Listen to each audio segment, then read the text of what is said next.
What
up, everybody?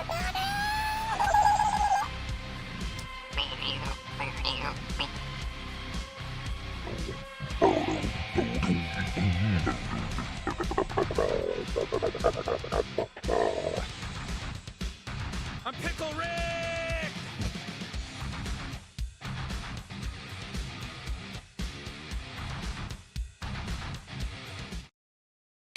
What's up, everybody?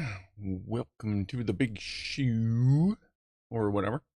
How is everyone's weekend going? Some space heads are disappointed. Some space heads are relieved. We'll talk about that later. I believe my audio issues are for game streaming are solved, the echo, but I've also come to the realization that my audio equipment is pretty much at max capacity and it is band-aided together at this point. So anyway, how's everybody doing? And if you're joining late, check the live button. Make sure it is red if you want to keep up with chat. We had our early crew, as usual. Gas Masher, Joe Russ, Phil in the Kitchen, Franco Walker, and a bunch of other people. Electron Box is here after duking it out with Patreon for a little while. There's Mondo, Daft as a Boosh, Clive, C, DC Allen, Jacques Attack, Steve Adlers, Kevin Artisty, what's going on? Graham Shaw, Megavolt Meister, Peter Huggins, Herbert Travels Offensive, Kurt, hi Kurt. Are you the cat, Kurt? That would be cool. Anyway, what's up, G0HJQ? Is that your ham license, or is that just rocking something else? Because we do have some hams here. Hammy hams. What's up, BigClive? He is here as well, getting ready to work on some of his stuff. Have some coffee. Cheers, everybody. Thanks for hanging out. And let's hope everything space related for the next week or so stays in a positive light. Cheers. It is. That is cool. I used to be N3WRD myself. And there's everybody's ham right there. We have some hams. Ham. Oh, so Josh Homan, what's going on? Captain Beardy. All right, let's see what else we got here. I got to do that. I got to click that button there. Let's see. The plan for tonight is to sit around and BS for a while. We'll touch on Boeing Starliner a little more. I'm actually gonna, me and Ed Bird, you know, the Bird, we're texting back and forth during it, so I'm gonna end up using that text message as show notes, I guess you could say. That fucking massacre. Peter Harkins, my pee smells like sugar puffs. What does that mean? It means you have way too much sugar coming out of your pee, and it's either you just ate way too much sugar, or you may have a diabetes problem, pre-diabetic, had a bad day, you never know. Did it go? It did not go. It's Starliner. Like, why the fuck would it go? It's been trying to go for 5 years. I mean, I think it got the closest it's gotten to it. It got down to 350, but yep. Save them people's lives for another 24 hours. Anyway, while everyone's here, we do have an announcement actually about a Gray Zone giveaway coming soon-ish. We'll talk about that too. However, VertoThermoWhoofle here in 4 minutes, and the camera's actually working good today. That's one thing. What's up, Ass Candy? Appreciate that. So let's do a. Why don't we take a phone call? Ooh. You? Mm-hmm. Yeah. Yeah, more valve problems. And the computer was smart enough just to, yeah. Yeah, it's a flying coffin, pretty much. Mm-hmm. All right. All right, thanks for sharing. All right, bye. Cheers, everybody.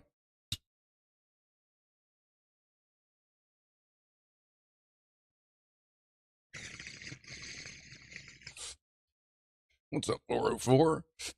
If you don't know, if you're new here, and there's Vera. 404 helped invent the VertoThermoWhoofle when he suggested that we turn the camera up so we could see it hit the ceiling. So, good on ya. Good on ya. What's up, Odd Bjorn, Rasher?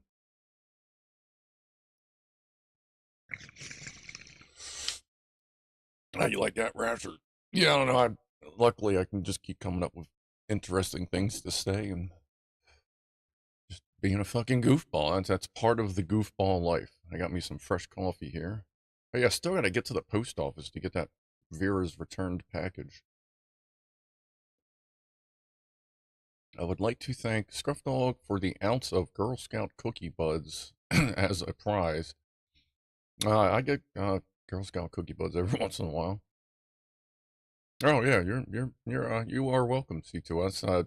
Most of your stuff that you won last week should be there. I think next week. And Maurice, I don't know if I saw you in here yet. Maurice's stuff should get there in like 2 weeks. Paul Norman, Chippy, how's my girl, Chippy? She doing all right? She kicking ass, taking names. Tell her I said, "Oh, baby, how's it going? Yeah." You could go ahead and relay that message to her. That would be super.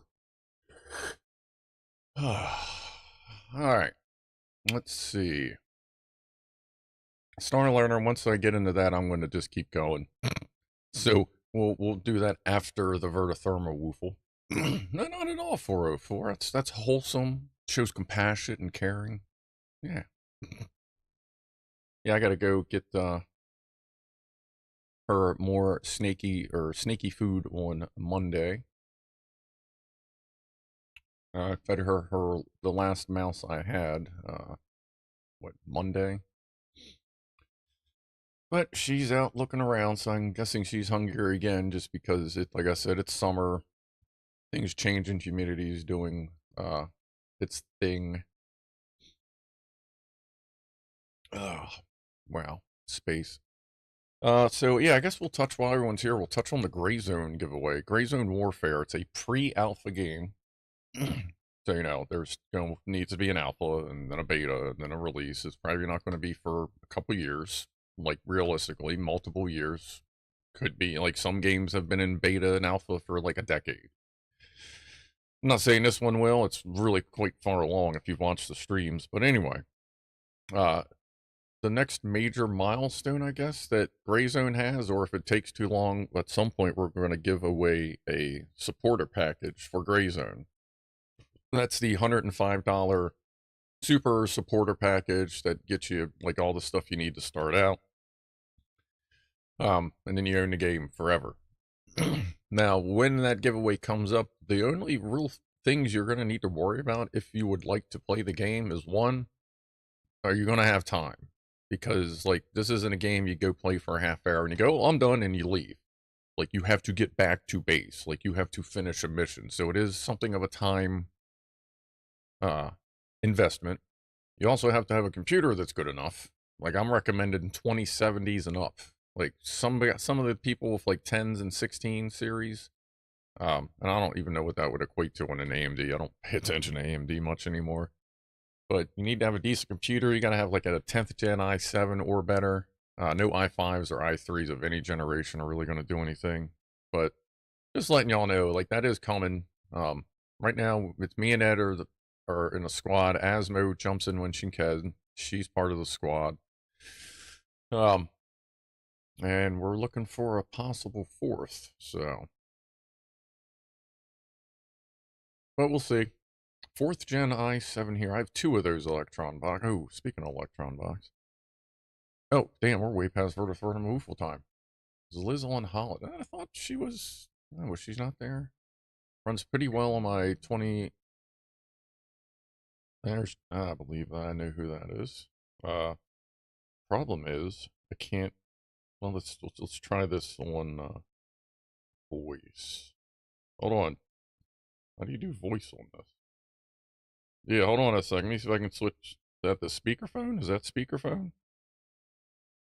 No, this is the chipmunk. Well, yeah, I know it's the chipmunk. I just wanted to make sure it was on speakerphone. There's chipmunk on the line there. How are you? Yeah, I just wanted to call to say welcome to I can't remember his name. Das Candy. Oh, And my mum's doing fine. good. She's doing a lot better. And just to tell you that I saved your number. You may have noticed. Oh yeah, well I would expect you to have. And I have At your least number. it works this time. Yeah. Yeah, I don't have it set on. I still haven't gotten around to getting everything set up on the computer, but at least speakerphone seems to work. Everybody, like, we pretty good here with the sound? Just let me know. Seems like we are. It's always cool when you call in. Let me know how my girl's doing. Yeah, she's good. I won't tell her hi from you, though, because it's like 10 minutes to 11 and she's asleep. Gotcha. You know. So she'll probably tell you to piss off. No, absolutely. As I would expect and enjoy to know. But she's back to her old self, and I'm going to hang up and let you get back to the stream. All right. I appreciate you calling in. Everybody loves to hear from you. Not everybody. Well, I mean, most of them. Most of us, I would say. Okay, I will speak to you on the chat. All right, buddy. See you later. See you later. That's Chipmunk, everybody, in case you missed that. Let's see, we're going through. 2060 Supers will be fine. A 1080 Ti might be pretty good. And 404, yeah, you're fine. Like, I'm running an 11th gen i9 with a 3070. And that runs it fine. And I'd run it on my 10th gen i9 with a 3060, but that's doing other work now. But that's cool. I'm glad Chippy called in. Love to hear from him, and that's working for now because audio issues are VertoThermoWhoofle. Yeah, let's do that, and then we'll talk about the audio issues. All right, where do I download a new graphics card? For the low cost, just send me your social security number. No. All right, let's rock a VertoThermoWhoofle here. Oh. Camera's looking pretty alright tonight. Ooh. Oh, I need a little more woofle juice. That was weird. Hold on. Juice! Need that juice. Playing, that would help too. And woofle.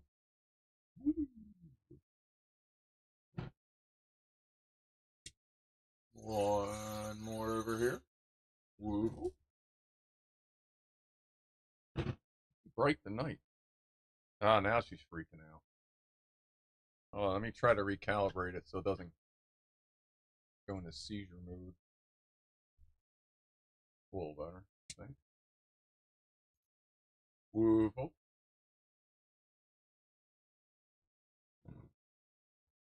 And the up close. Woo!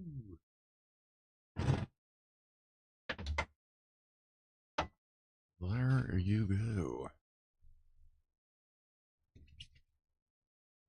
Calibrated, yes. We had calibrated woofles. Yes.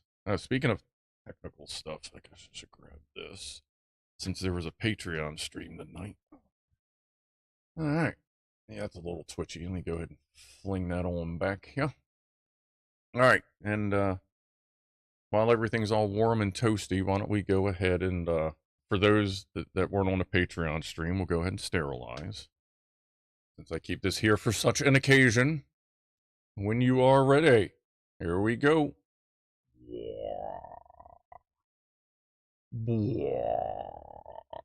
There you go. How about that?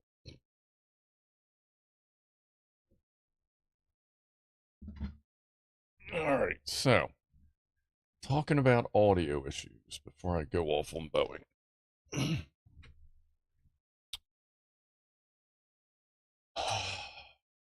So, the capture card I was using to get gaming computer to OBS was a wavelength thing I got off Amazon a little while ago. Well, it started dropping audio, and I'd have to go unplug and plug it back in. Now I'm thinking there may have been a cable problem because I'm installing new cables as well, and either way, I figured something was probably wrong with the wavelength, so I said, fuck it, and I went out and I bought the Elgato 4KX. Like, it just came out. It's a USB one. Plug that in, and now everything in OBS is just weird. Something in OBS reset again, as it does. And this time the audio feeds are just freaking weird, but I got it sorted out so that there shouldn't be weird echoes anymore with the game. I did a test stream last night for a couple minutes with Ed. But it's just a much. It's every, like, I'm realizing just with, I'm using almost every output on the little tiny mixer. OBS is basically full of inputs. I've got to the point where I've had to start like getting rid of inputs and outputs that aren't going to be used, like various cameras that are plugged in that will never use the microphone on. But it's getting to the point, if I need to do any more like innovation, I'm going to have to get like a freaking audio rack in here. Like, this is getting crazy. Was that a propane? Oh, a butane torch. It's this guy here. Wobble, wobble, wobble.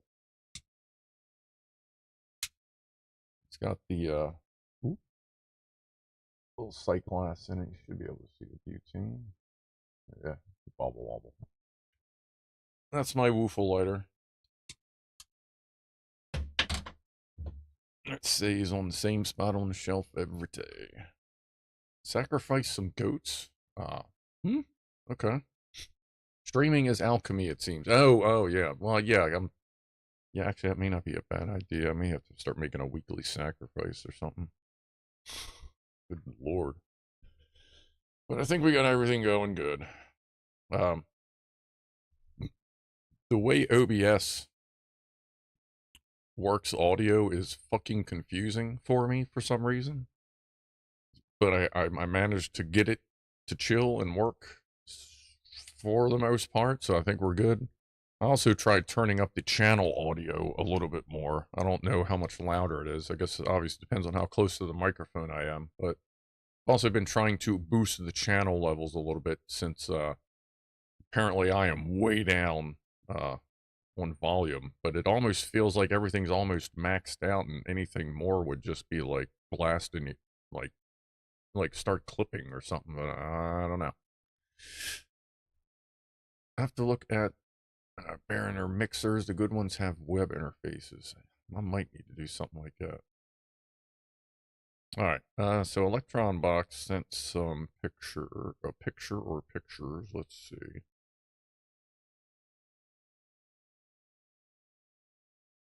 Two pictures. A just woke up cat. Ooh. With Clive in the background. An Electron Box, like, he sends me these to show you. And ferals, not dreamies. No. Cats. And someone bloody random remembered my number 2. Nice. What the hell is my number? Was it 667-290-3538? If I remember. That's like the show / store number, not like my purse. Well, I mean, it comes to my phone, but luckily if it gets annoying, I can just turn it off. That's just a Google line. Oh, I'd love to have a 666 number. Oh my god. Give me like 666 fucking, oh, I don't know, 696-1313, something like that. I don't know. Ugh. Ooh. Coffee's almost to the good temperature where you can do the big drinks. 666-555-1212. Of course. So yeah, we'll see how the audio thing shakes out. And also I've made, doing a lot of just different research with trying to tweak my performance of Gray Zone. Like, it's not optimized, that's fine, it's pre-alpha. But to try and tweak things on my end, I started doing some research, and I had to buy, there is a new monitor on the way as well, because I am replacing, we talked about this on Wednesday, so some of you have heard this before, but I'm replacing the 4K monitor that's in the center of this mess here. So this is my main gaming monitor hooked up to the gaming computer right there. You can kind of see the fan. And then these 3 are hooked up over here. Well, this has been my main gaming It's funny, I'm actually pointing at this monitor to make it look like I'm pointing at this one. Anyway, that 4K monitor has been my main gaming monitor. I bought it with, when I bought the power spec computer, because it was the only way you could get a 3070 in 2020 was to buy a pre-built. Otherwise, you're paying $3,000 for a $800 card. But that's why I built the gaming computer. But anyway, when I bought that, every game could play in 4K, so it was a good match. Everything worked fine. It was great. It was super. Everything was cool. But now that 3070 can't really play the new games in 4K anymore. So I've switched to monitors to 1440. And then it suddenly realized, with all the research and reading up, like, that's why things are getting a little fuzzy sometimes, because now you still have, 2160 pixels, but it's trying to display 1400 pixels across it. So you get like pixel blending, and you get that little bit of blur in there, and shit just tries to sort it out. Makes your video card work harder, makes Windows work harder. So I ordered a fucking LG 1440p monitor. That should be the exact same size as this. Should be drop in. It's 1 millisecond refresh, 165 hertz, has G-Sync built into it. Like, it's a pretty nice 14, it's an LED, was it nano LED fucking thing. It's a nice monitor. It's $300 shipped, which isn't bad. That's fits my budget.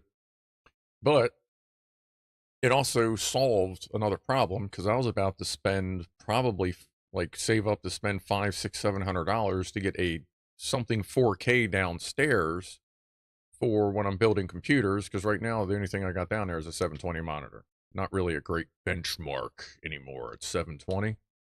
So I was getting ready to have to go buy a mount, go buy this, go buy that for that. But now I'm taking this downstairs, because I could give a shit about pixel blending and blur if I'm benchmarking. And if I'm benchmarking, I'll just set it to 4K anyway. So save some money, 2 birds, 1 stone kind of thing. So hopefully when that's done, and as I said, I don't know if I said it Saturday or Wednesday, my dumbass remembered that the PCI card I got, that was a 4X, and I was like, shit, I have no slots to plug that 4X card into. I only have 16 and 1. Well, I realized that 4X can plug into 8X, and which can plug into 16X. They're all backward compatible. So I threw the the new USB card in there, which we all know if you've been around USB, I'm always out of USB. Well, now I have a shitload of them and a bunch of USB Type-C plugs. So I'm getting ready to rewire the studio computer. I guess we'll see how that affects the audio. So this could be an interesting next weekend, because I'm not going to do that until I get the new monitor in, because then I'm going to run right now there's an output going to the monitor and then an output going to the Elgato. But when everything's redone, it'll go through the Elgato to the monitor, so it'll be one output, which will also help the video card a little bit, because it won't be running two displays, even though they're mirrored. So, a lot of shit's changing next week, and hopefully the audio won't be any worse than it is. You can also plug 4x into a 1x. Oh, you just take a hit on the speed. Oh, I didn't know that. There's like stuff that I probably knew 20 years ago when I was building machines sort of regularly, but just forget a lot of stuff. Bass Candy says anything past 1080, 1440 is to make diagonal lines and similar, crisper to read. Yeah. But the problem is if you don't have that pixel, if the pixels don't match the monitor, you will get some of that weird blending. Now, if you're running 1080 on a 14 or 1080 on a 4K screen, that just means it'll use 4 pixels of the 4K to display 1 pixel of the 1080. But with 1440 versus 1080, you're trying to make 2 pixels display an inch and a like 1.5 pixels, and then 1.5. It's weird. What's up, Delta Mike? Leaf Bro Hawk, how's it go? 6 o'clock. Yeah. Good deal. Good deal, Lee. Hey, there's Jack Attack. Okay, what's up? Missed that. Went back to VGA. God, VGA. Yeah, I'm just gonna plug it. I'm just gonna run everything at. God, I wonder what would happen if you tried to run a gray zone at 640 by 480. Do I even have a monitor that would display that? I don't even know if anything will display that low anymore. Anyway, cheers to everybody that's hanging out, new subscribers, everybody that's cool. I'm gonna try to get more cat videos too, like especially of the dude. If you didn't catch that, I did release a short with an update on the dude, our outdoor cat, or one of them. The OLSS is nice, but on the 30 series cards, it's a little tough. I'm actually running FSR in Gray Zone, which is AMD's, frame rate booster, which is funny. ZESS, which is Intel's frame rate booster. It doesn't do too bad. I just don't like the finished product of it. FSR and DLSS looks awesome. Then I dropped from like 130 to like 90 frames. And then when I go when I go ADS or aiming down scope in this game, instead of just using like a magnification, when you go in, it actually renders a smaller version of the world in the scope so that you have a far more accurate view of what you would actually see through a scope. So then it drops to like 65, 70, and that's at that point I can kind of start seeing, I can like see the difference in it, so I just leave it on FSR. It's not quite as polished, the lighting specifically, but it runs smooth, it looks pretty good. Everybody says it looks good, and even on the YouTube stream, which you're not seeing what I'm seeing I play everything at 1440 at 120 hertz myself. I think he's just moving around. There, Naismith. She ate on Monday, so she's probably looking for a place to poop because her cycle, her digestive cycle, I guess you would say, is about 5 days. Pretty much, you can almost time it, and it's been like that her entire life.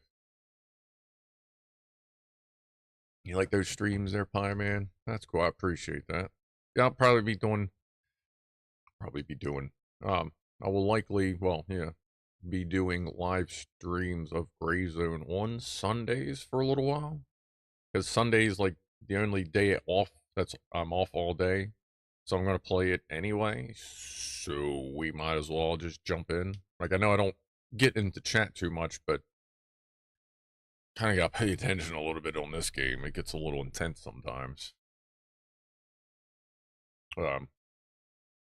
It's a great game now, especially for only being pre-alpha. Did the spaceship get finished? Spaceship! Which spaceship? This thing that was here? The stealth bomber? No, that's actually in the basement now. That will be worked on off stream. We've been running into so many problems. It's just not become enjoyable to try and do it on stream, and progress has been slow. So we are moving on from that. And next week, for those that don't know, I do Wednesday Lego streams. But next week, we start on this. This is genuine Lego. So it will go much smoother than 1,400 pieces. And there's the part number for it. So we're going to start putting that together this Wednesday. And then when we're done, we have the Brick Bling lighting kit for it, which this is the really good company for lighting kits. It's the same lighting company that did the lighting kit for Percy over there. So once that's done, we're going to put this cool-ass lighting kit on it, and then it'll be somewhere back here. Like last Wednesday, we did the Rick and Morty ship right there. So yeah, if you like Legos, we're moving on from the bomber, because that was just, the bomber became the bummer. But I'm going to work on that, take my time on it. Like, it's just going to become a long-term project. Like, the first step is gluing what is finished and I know is correct, and then going from there, because it's so fiddly. Everything on it is just fiddly. Ooh. Even Lego has RGB now. Yes. That skull, whoop, right there, was a $6 kit, and it came with a tiny little RGB Lego. Problem is the battery goes dead on it after like a few hours. That's why I kind of gave up turning it on. I'm looking forward to seeing the ass lighting kits.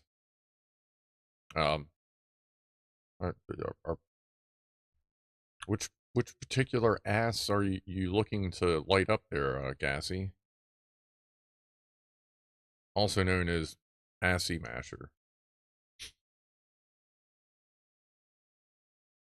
Or Assy McGee, or Gassy McGee, yeah. Nice ass light, oh, a nice ass, okay, so we're gonna have to find a nice ass and light it up. Alright.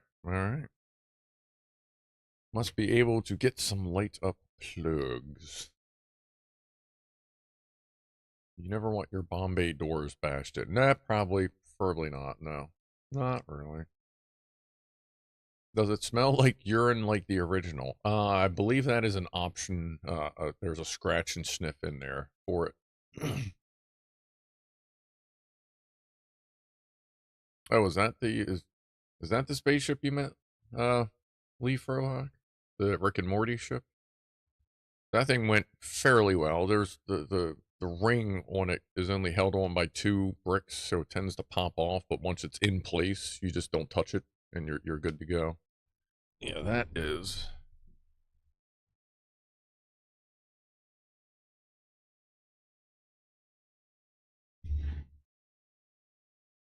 Ooh. Ooh, look at that space trying to come apart. It is a little fiddly. I gotta work slow, but there you go. Little steering wheel. A bunch of that stuff is supposed to have graphics on it, but it's like a Chinese clone thing. I don't even know if there's like an original version of this, but that's it. The seats actually move and stuff. You can adjust the seats.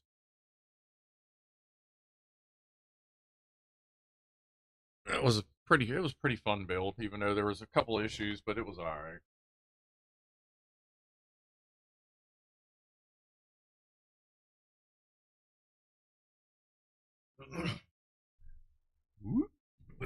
Okay, team. Alright. Alright. Hold on. Before I start talking about this shit, get back on this phone for a minute. I sent you a shouty cat video. Oh, okay. Hold on. We'll do that, and then I'll start my shouty bit.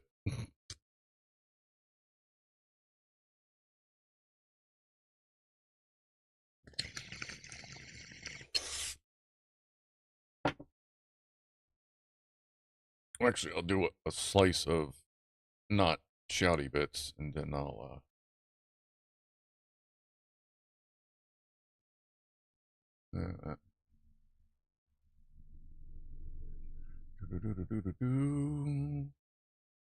Wait, where is it? Hold on. No Rob here tonight. Yeah, Rob had stuff he had to take care of. Oh, from 404. Let me add that. Okay. Oh, okay. Do space save. Okay, that gets your. Oh, wait, no.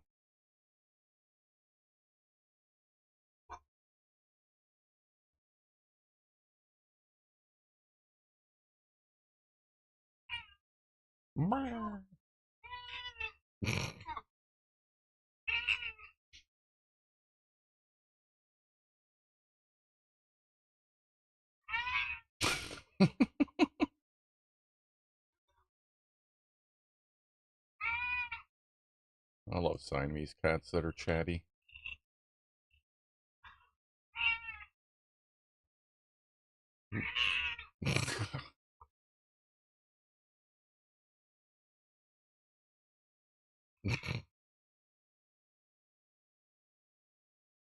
That's cool. Thank you for that. That's a cool kitty cat. I had a snowshoe Siamese who was also very chatty at times. Which is why, like, one of the reasons why I went for them. That was 404 Not Found's Kite Fama. Alright, so first, we'll touch on SpaceX. Yeah, I know Elon, he's Elon. But we're talking about SpaceX. And I just farted. Anyway, so IFT-4, the fourth launch of Booster and Starship, it was scheduled for June 5th. I'm not I heard it. I think I saw like a clip that maybe it had, there may be a slight delay, but it may just be on June 5th. So keep an eye out for that if you're a space buff. That should be coming soon. And they're actually going to try and soft land both the booster and the rocket this time in the ocean. The original plan for IFT-3 was if the Starship made it back through the atmosphere, which it got about halfway in, but when you're spinning, it's not going to work. But the plan for that was as soon as it cleared the atmosphere, it was just like, good luck, buddy, and just crash into the ocean. But now they got enough data that they actually want to do the flip maneuver from like, SN 8 to 15 or whatever, or 11. But they actually want to do the flip maneuver and try to soft land it in the ocean. And they want to soft land the booster in the, the Starship will be in the Indian Ocean. Booster will be right there in the Gulf of Mexico. And if that goes well, then on the fifth attempt, they're actually going to try and catch the damn thing, the booster, at the tower it launched from, which will be insane that they'd be doing that soon anyway. So keep an eye out for that. Now, today's events in space. So, Starliner, Boeing Starliner, Starliner is Boeing's version of Dragon, of Crew Dragon, SpaceX's Crew Dragon. To take astronauts to the International Space Station. Let me move this up a little bit. So, long time ago, was it 2012? Boeing got 4.7-ish, 4.9-ish billion dollars, and SpaceX got like $2.8 billion. And at this point, SpaceX has been sending astronauts up for, 4 years now, I think it is? Yeah, the Crew 7 is up there now. Maybe Crew 8, I forget which one they're on, but they've been doing it about 4 years. They already have like another 4 or 5 scheduled and paid for. Meanwhile, Boeing has continued to sink money into their program. Even their first test launch was a year after SpaceX's in 2019, and that failed. The second one made it to the International Space Station barely, and it made it home barely. Then they found out that, it was all kinds of problems when he went to inspect it. Then he went to launch it. Valves, leaks, valve leaks, valve leaks, valves stuck, valves. And finally today, after all the bullshit, they thought they were going to get it. Even though they knew there was a leak in one of the RCS thrusters, which that's the little, when you watch the space stuff, when you see the poof, poof of them like adjusting themselves, or if you watch Kerbal Space Program before it shit the bed. Rip, rest in peace, Kerbal Space Program too. That was a waste of money. So anyway, they knew there was a leak on that. They were fine with that. And then while preparing for launch, they couldn't fuel it up all the way because the main fuel system failed. So they had to switch to the redundant system, backup. So they had problem on the for fueling up. Then as it's sitting there, they had another sensor go bad, and they looked, and they, like, when you get to hear the engineers, like, they're openly broadcasting this, and you're hearing the engineers going, well, it's just that one, or the other, he's literally, it was not almost a direct quote of, was everything else okay? Yeah, that should be fine, then we'll just ignore that. Just disable that sensor. I'm like, what? So, yeah. How many more problems do you need? And they just kept going. Then they had another problem with a valve sticking. Then the suit the guy's wearing, the fans in it, like something went wrong in that. So he was overheating. I think he had 2 fans, and I believe only one of them came back, because when he got out of the rocket after the scrub, like, he was just sweating. He looked like me on a summer day, just sweating. Let's see. Bad sensors. Like, and some of the problems were in the rocket itself, which was United Launch Alliance, which is 50% Boeing. So there you go. And it had to be modified per Boeing specs to launch the rocket. So the fact that the launch was a Centaur rocket, the fact that it was having problems is just because Boeing touched it. I told him, shit, the hatch door probably would have fallen off the thing when it launched anyway. And then at the very end, one of the ground computers did not switch modes when they turned over control to the rocket. It didn't switch modes, and it triggered a scrub, which the computer probably looked at the rest of the rocket and went, are you fucking kidding me? You want to do what? You want to put this where? So who knows? They're going to try it again supposedly tomorrow, but we'll see if it actually happens. Like, I fear it's a flying coffin. My God, it's very concerning. Oh, but while I was over there, I did see Maurice Walker over there. That was cool. I was watching on NASA Space Flight Channel, and Maurice Walker was over there because I sent in a thing. Because everybody always asks, what are the 4 towers that are there? Like, all the time. It's just, what are the 4 towers? What are the 4 towers? Like the 4 lightning towers around it. So I sent a super chat that said, hey, at what time do the lightning towers arc charge the spacecraft? And they read it on the channel, and they were just like, okay. Hey, there's Maurice. Cheers, everybody. Cheers, buddy. Cheers, Maurice. It's good to see a homie over there. I always look carefully in chat because I know, like, some of us also hang out over there. So that was cool to see someone over there. But I guess we'll see if it launches tomorrow around noon Eastern time. So that would be 18-ish hours from now.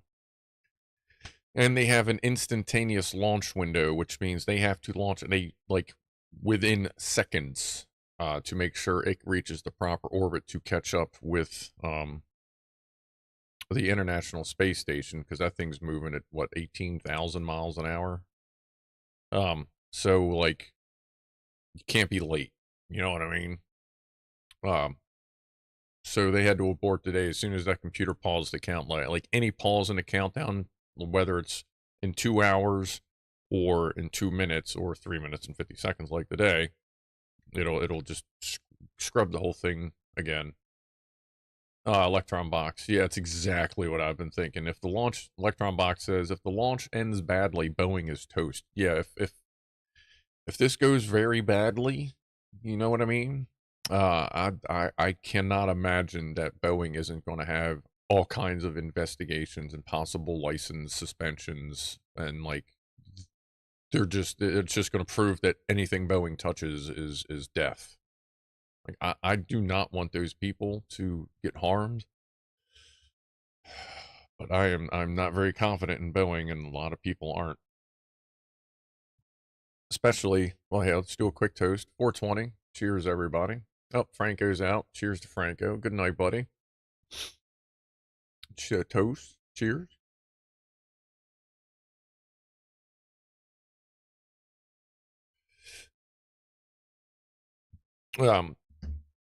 So,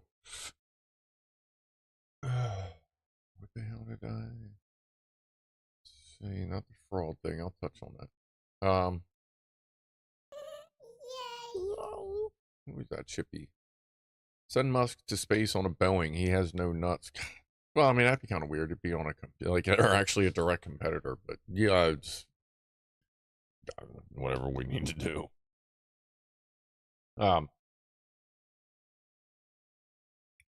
I think, like, in the beginning of Starliner, Boeing worked with a company called ValveTech to design the valves for Starliner.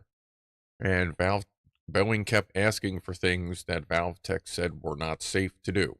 Like, no, we cannot do that. That is not a safe way to do that. We need to do it, it needs to be better.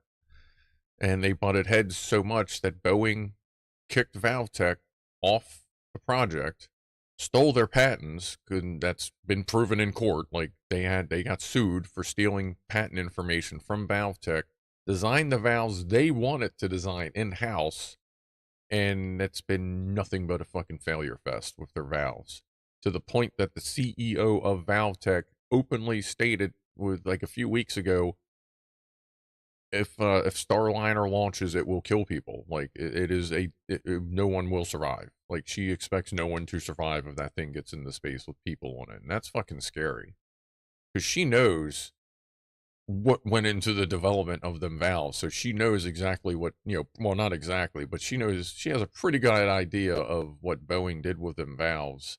And she's saying that people will die because of it. So, like, holy shit.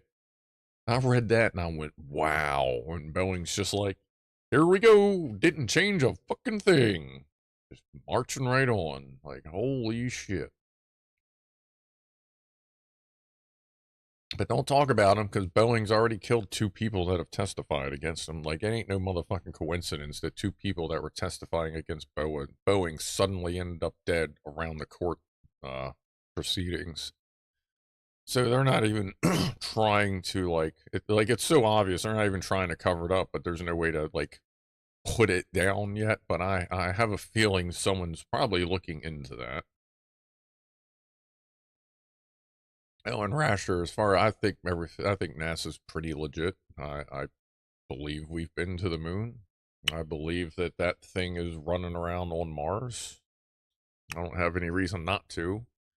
And if for some reason it is all fake and the Earth's flat, like, what the fuck ever, man. I'm just here chilling, doing my thing. I ain't gonna let it bug me, because one way or the other, what's it gonna do for me? What, I'm gonna save like 50 cents in taxes a year if we don't donate to NASA? Like, it's whatever. We can't change it. If it's fake, we can't do nothing about it, and nobody's gonna do anything about it. Everybody talks about it, nothing ever gets done. And because nobody has the money to change it, everything runs on money. So whether it's fake or it's not fake, I dig it. If it's a good show, then it's a great fucking production, and I'll just keep watching. So, but as far as I'm concerned, they are absolutely legit. And while I don't think they divulge everything they know, obviously, security reasons, they do work with governments and the military and such. Yeah, yeah, like I think that thing's on Mars right now, doing its thing, and I think that thing has a broken rotor on Mars right now. Poor little thing.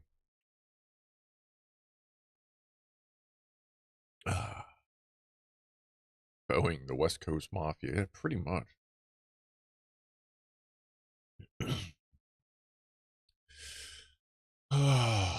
No, I was watching for about an hour as I was kind of getting stuff done, and then I needed one kill in gray zone at the airport. So I was like, I don't like playing the game before the show because like I'm thinking about the show, so I'm not going to focus on not getting killed. But I'll now me run in real quick, got my kill, did some inventory management, pop back out. But I was watching it, and then it got down to like under 5 minutes, and I was like, wow, no shit, they're really going to fucking throw this duct tape bubblegum fucking piece of shit up there, knowing that it's already on backup systems. They're ignoring at least 2 sensors that they've discussed on the broadcast. This dude's fan isn't working, so he's going to be hot as shit the whole time. He's probably going to overheat and have a heart attack. Like everything's going wrong, and they're like, yep, we're fine. How are you? Yeah, no, we're great. How are what? No, but how are you? No, that's. I guess we'll see what happens tomorrow. And Boeing blamed McDonnell Douglas because Boeing had adopted the entire executive culture from the company they destroyed. All the badness came from Douglas. That's what they said. And some evidence kind of does show that McDonnell Douglas was, pretty fly-by-night bunch of goofheads. And Boeing had always been strict, stern, yada yada. And I guess all the strict people saw that you could have fun at work, and there went the culture. There is some actual evidence to back that up, but I mean, Boeing's going to do everything they can to deflect blame, obviously, at this point, even just killing people, allegedly.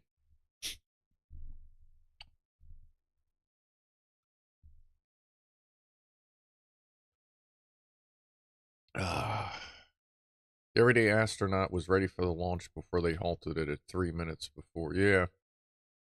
A couple people on NASA's spaceflight channel said, oh, it must be everyday astronaut's fault. So I don't know if maybe he said something and jinxed it.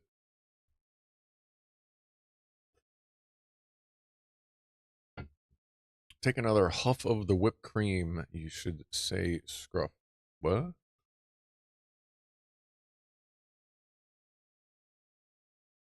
Maryland controlled the finances. Okay.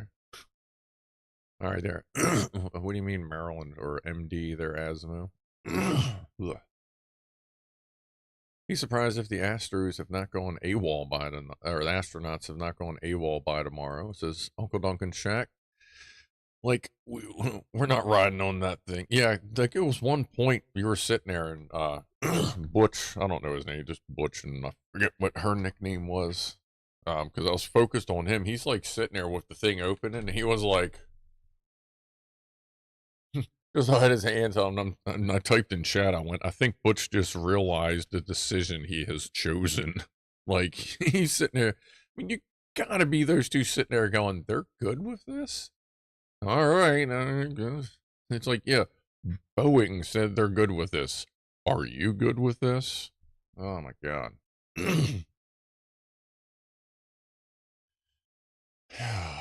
Like, you gotta be, you can't flake off when you're coming to building stuff.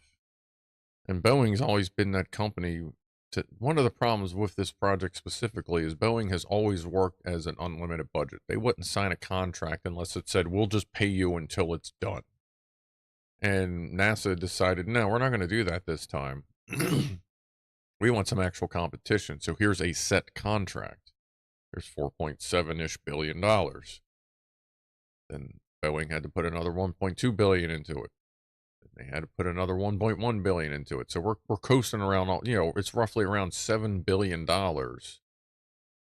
And they're 4 years late. And meanwhile, SpaceX, even the Falcon 9, which was part of development with the Crew Dragon, like, that was being purposely built to do such a thing, that it's it's had over 200 successful missions. They may hit 140 successful flights this year, which would be two or three Crew Dragons, depending on the timing, 2 or 3 cargo dragons, and then just yeeting satellites up like a fucking slingshot every day. Oh, McDonnell Douglas. Oh, McDonnell Douglas controlled the finances. Okay, Asma, gotcha. Sorry, every time I live in Maryland, so if I see MD, I just think Maryland. It's one of them stuck things. Gotcha. Yeah, SpaceX, like Boeing has also been one of those companies. They'd rather take 10 years to build something once than like just fucking yeet some shit out there. So that's why if you take the space shuttle program and you take cost of development and upgrades and upkeep versus how many times the space shuttle flew for its entire duration, every flight cost NASA roughly $2.1 billion once you put together the entire program, bookend to bookend. $2.1 billion per shuttle flight. At this point, SpaceX can yeet a Falcon 9 up there. Granted, it's not space shuttle, but it did what the space shuttle did. It carries up satellites and it carries people to the ISS. Falcon 9. Most of those flights, like, it's basically like $50 million a flight. Like, I think they're still up around 100 million cost, like what they charge, but it's just constantly dropping because it's such a solidified and fine-tuned product that the cost keeps dropping. They're reusing boosters over 20 times now. SpaceX's development cycle works. Just that work? Nope. How about that one? Nope. How about that one? Yep. All right, cool. Let's try that. That work? Yep. How about that? Nope. Nope. Yep. Nope. Like, and they just blew Boeing out of the fucking water. Everyone thought the SpaceX program was going to be a fucking joke, and like even the fucking ESA can't even get their rockets going, and they're launching shit on SpaceX now. Like, it's Elon is Elon, but he knows the right people. He knows how to put the right people together to at least get stuff done. Whatever is up here, I don't fucking know, but at least he can do that. So at least he can put the right people together to figure it out, and they just kind of push him away as much as they can, I suppose. 70 million? Okay. Yeah, it's like they're just like, yeah, okay. And yeah, the biggest thing is there when they do human launches, they generally use a fresh rocket just to make sure. I think they've done a couple that were like second, third, or fourth use. I think one of the Axioms was a pre-flown Falcon 9. And then we got Super Heavy, which is there's a Super Heavy launch coming up this month or next, I believe. I think it's scheduled for this month. Yeah, when they just duct tape 3 Falcon 9s together and yeet that shit up there. That thing's crazy. But like I said, for all his many faults, at least he can get the right people together to go take care of his ideas. Some of them are pretty like, what the fuck? Like, as far as business ideas, but like, SpaceX works. He's trying to destroy Tesla, it seems like, but I mean, it's whatever. Electric cars, it's like we're ready for electric cars, but the idiots aren't. That's kind of the problem. The infrastructure kind of isn't either. We kind of really need to fix our infrastructure, electrical wise, before we really go crazy with electric cars. But like, we're kind of ready for them. And like, I got a fucking V8. I got a 355, Chevy 350 30 over 355 cubic inch engine sitting in my garage, and the same thing in my big ass Chevy Suburban gas guzzling motherfucker. But like, I'd rock an electric car if it just wasn't so difficult to deal with. And the quality is flipping a coin. You have no idea if you're going to get something that's going to blow up, break, and burn up, or if it's going to last for a while. C2S says, did you know if you connect a copper wire to Mavis, she will pull power from magic in the atmosphere? It has to be true. I saw it on Facebook.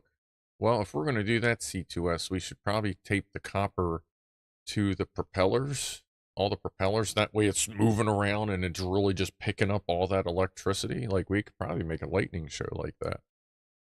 I'll get right on that. I appreciate the recommendation.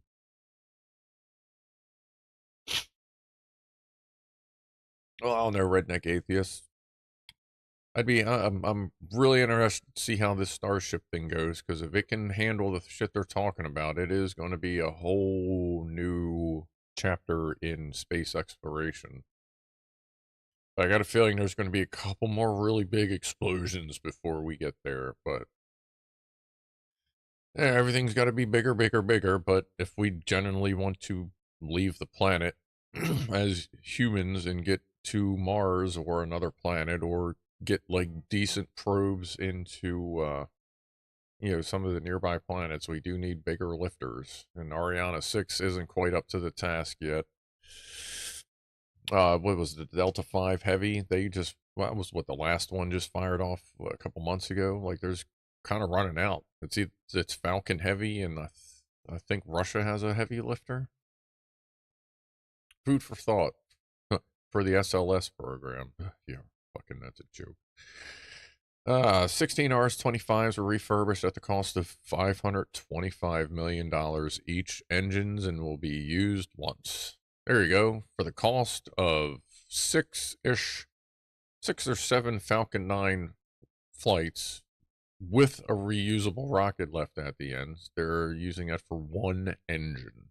Yeah, I heard something that was $4 or $5 billion per launch of the Artemis system using the SLS, which is like, yeah, like NASA literally said, man, we got all this space shuttle shit just laying around. What do you want to do with it?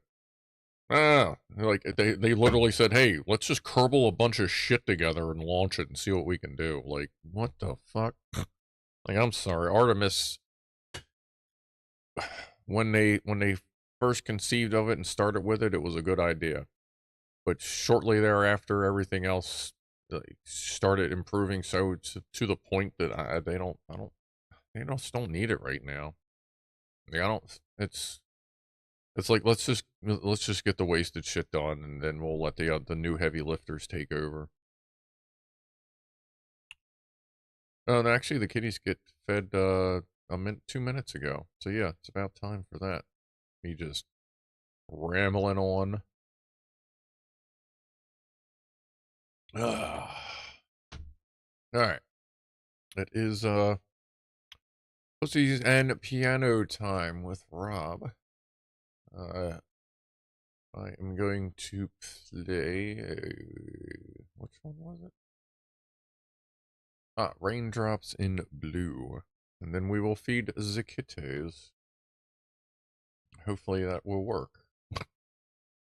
Let's see here. The audio should work. See, something's really weird. There's something not right with the audio mixer.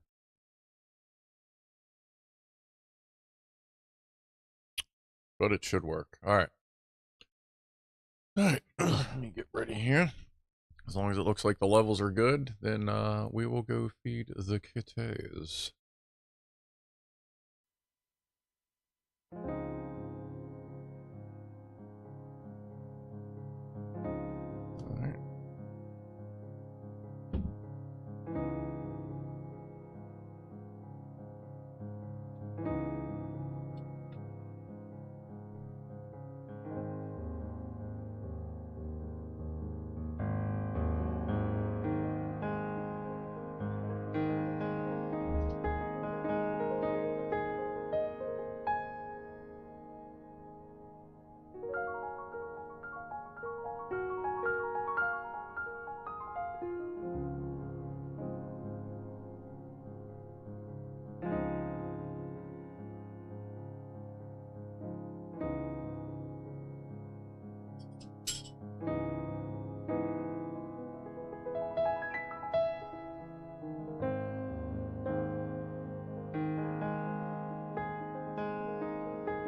All right. And as usual, a thank you to Rob for that. Let's see here. That's weird. All right. Switch over. Which up. Is Rob all right? Yeah, he's good. He's just got some stuff he's got to take care of. He is good, though. I talked to him. He said there is a chance he'll have a fresh piece of music for us next week, possibly. There's Ronnie right in the middle. Formal name Megatron. Named not after the robot, but after Meg on Family Guy.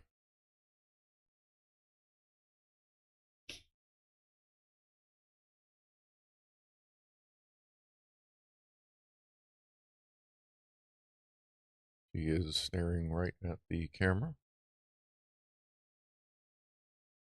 I think she knows what's going on. Yeah, this thing is really weird. Like, I may need to consider a different mixer. Like, I may investigate a little bit, either the Elgato one or something other, or something different. Because OBS is just, it's really weird. Just not feeling it anymore. All right. But we'll see. If I can patch OBS together well enough to work, then I'll leave it as is. But there's stuff, the audio properties of it, and I don't mean like, oh, go to audio and then property. I mean like how it functions with audio, internal patching is just weird. I'll see what I can figure out with it. At first I thought it was a thing with the Elgato, but it was just because everything reset did one of its weird resets again, because that's just what it does every once in a while, which is another thing that's like, oh, come on.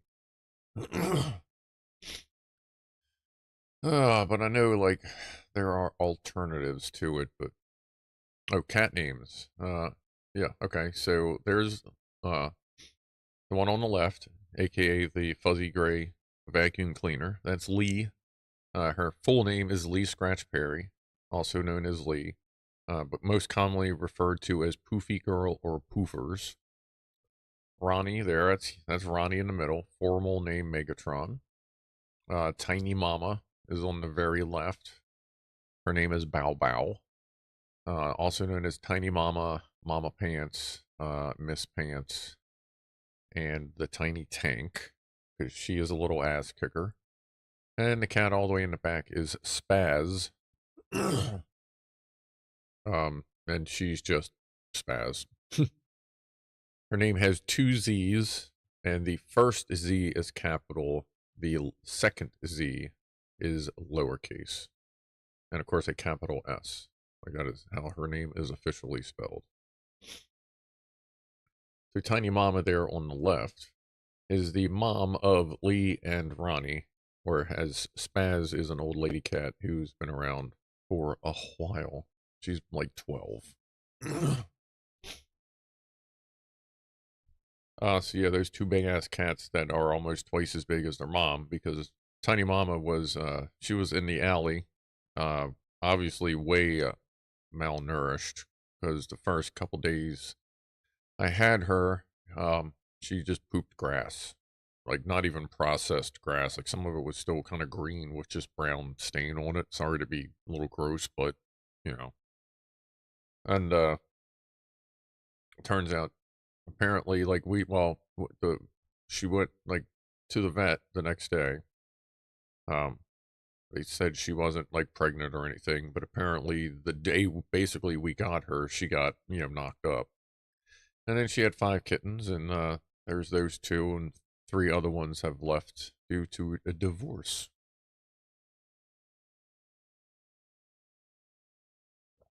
Yes, C2S knows Spaz very well. She's always the one that pushes 70% of the food off. Yeah, she eats all the gravy, knocks all the food on the floor, and then they eat the food off the floor, and then I gotta vacuum whatever dries out before they eat it.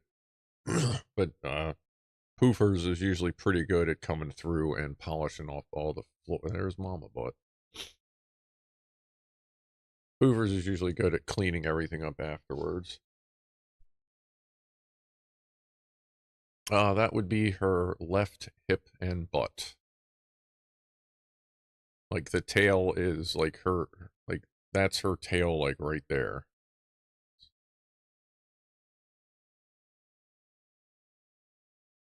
Spaz has walked off, and now Poofers and Ronnie are. There you go. Oh, where's she? She's like, I think she's just pretty good. Yeah, she didn't eat all her food. Lee's like, yeah, I got that. Cool Whip.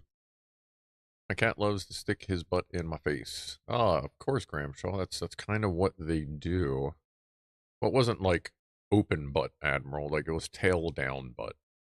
You know, still the booty part. Yeah, you think, like I say all the time, you think that like there wasn't just a big ass drum of food right off of camera. And Lee's been sleeping in that little kitty cat half pipe scratchy thing a lot. Like when I'm in the office, she'll usually sleep there, kind of basically watch my feet.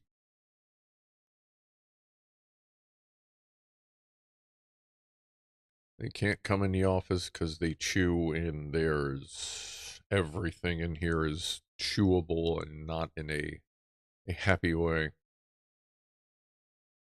Wasn't the tail down due to issues with Big Mama? No, I think she was just comfortable.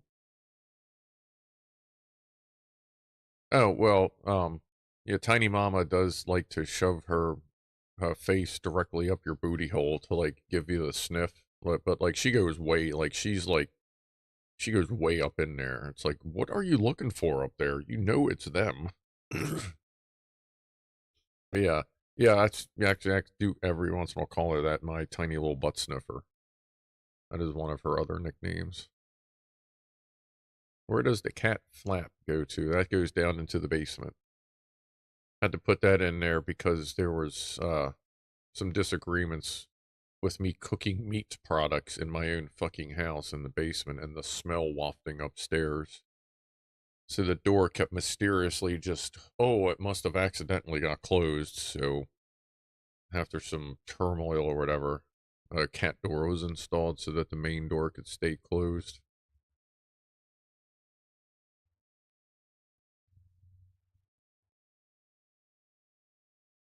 My brown cat moved my white cat by burying her nose in the other's parts. Yeah.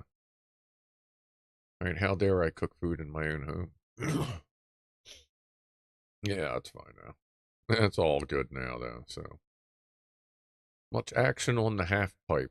Nah, they haven't really learned to skate yet, but it gets really good sleeping action. Like, it's definitely, it definitely sees its share of napping. It doesn't even get scratched that much. It's usually, like, Leo scratch at it a little bit before she goes to bed. Wow, there is so much food on the floor from Spaz, where they are right now. It is incredible. Oh, and those two quarrel like brothers and sisters do. They still hiss at each other. And they've been like that since they were kittens. Like, I don't know, like Lee is poofy, but she's also like not, like she doesn't turn into one of those twigs that get wet. She's not that poofy. She's just kind of a little big too. She has lots of storage for food.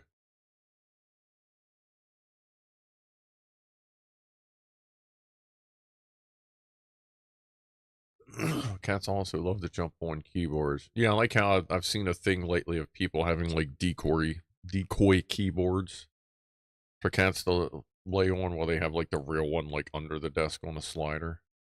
Not a bad idea.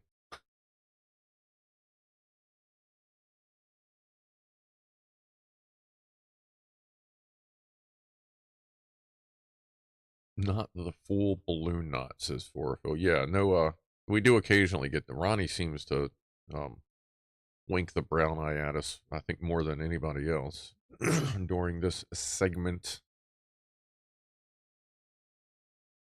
Yeah, generally there's no need for a vacuum cleaner for that stuff. Especially with her around. Because she'll come back later on as well and take a look.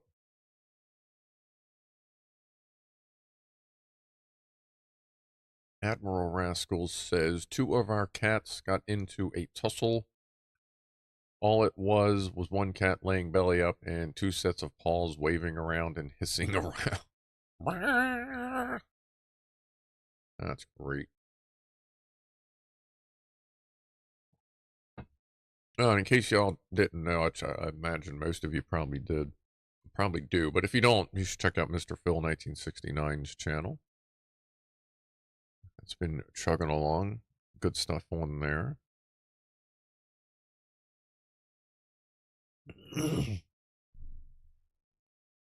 Mom's carriers leave the door open and we live near a road. Ooh, yeah, that wouldn't be good to go through.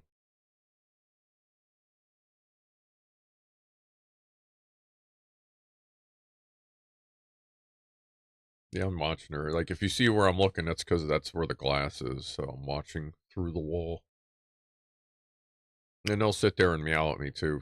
Like, they've gotten pretty good at watching me, especially when the lights are right and they can see through the glass very easily.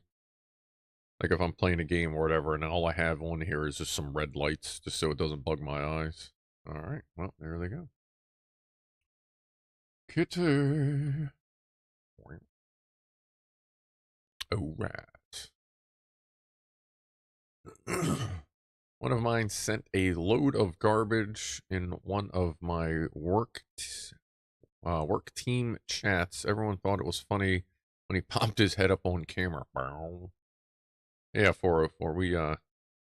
There's been a couple times, like around, the bad times, that had a couple Zoom calls at work, and people, like, it'd be a dog, you just see tails. Like this one guy, you just every once in a while, it was like a happy shark. You'd just see, like, walking by, just a tail, just flapping by every once in a while.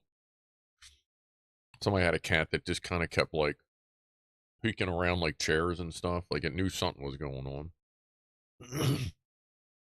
Last 3 of my 5 cars to assholes who couldn't brake, or, lost 3 of my 5 cats to assholes who couldn't brake in cars. Gotcha. That sucks. Yeah, that's why I'm very particular about the doors around here and how I open them.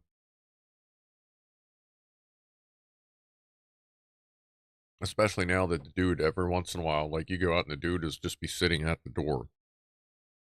And I'm like, open the door and he kind of is like looking, like, you can tell he's making that mental decision of whether he should bolt in or leave. And I'm like, no, not yet. Gotta get to know you first. Plus, sometimes I'll leave the glass door. Like, I'll leave the big door open and lock the glass door. And he seems a little nervous when the other cats kind of walk up to look at him, to, like, look at each other. Like, they're not being aggressive or anything, but they'll just kind of come up to look and he'll be like, ugh, and then he'll, like, leave. So, 200 yards is a good range. It's a good sniping range, especially with a suppressed Mark 6 or Mark 18. Anyway, I had a 300, over 300 meter shot last night in the gray zone.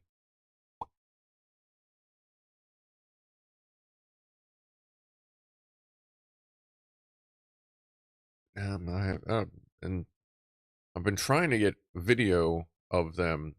A lot of times, in the past couple nights, they've been sleeping, all 3 of them, on top of the new cat wall thing. But, like, as soon as I, like, see them, I go to pull up my phone, they're like, hey, and then they start, like, running and coming down the stair, or coming down the stairs, like, the pads, and run. I'm like, oh, I'm trying to get a video, like, a sweep of them all sleeping up there as, like, an update to the wall before I get around to getting down to the store so I can build more of the catwalk. Like, stage 2 of the cat wall, as it were.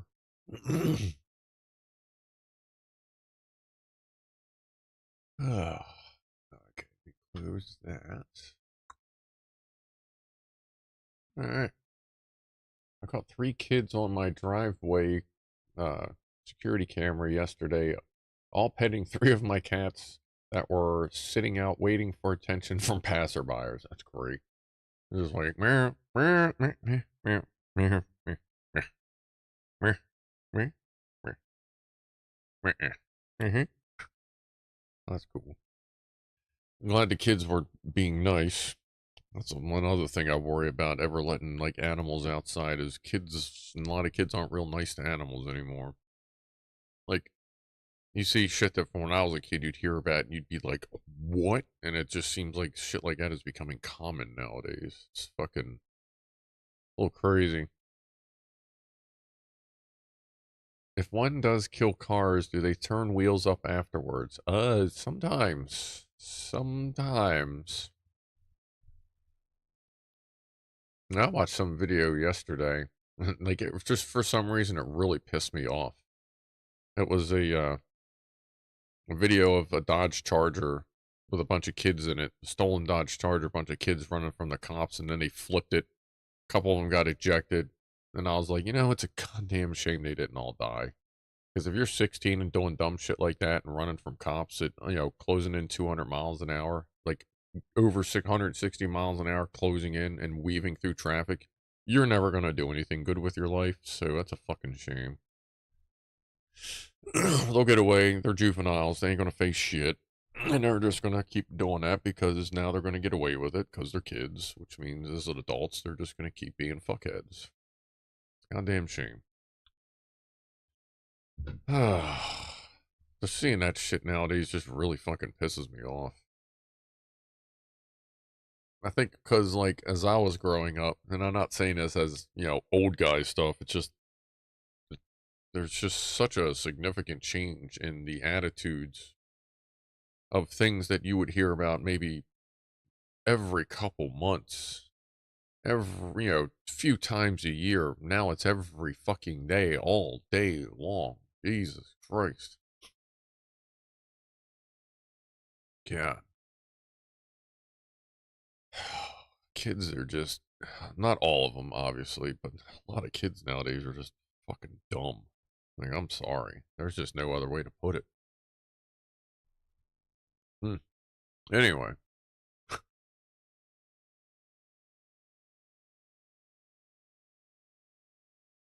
A lot of people are dumb when they are younger, but they grow out of it. Some of them are, but it's kind of seeing less and less of that nowadays. That's the other problem. And because, as 404 says, a lot of people, they just don't face any consequences anymore. Like, bleh. Like if they're never going to face any proper consequences, why would they ever want to stop? Cheers, everybody. Top of the hour. Appreciate you hanging out.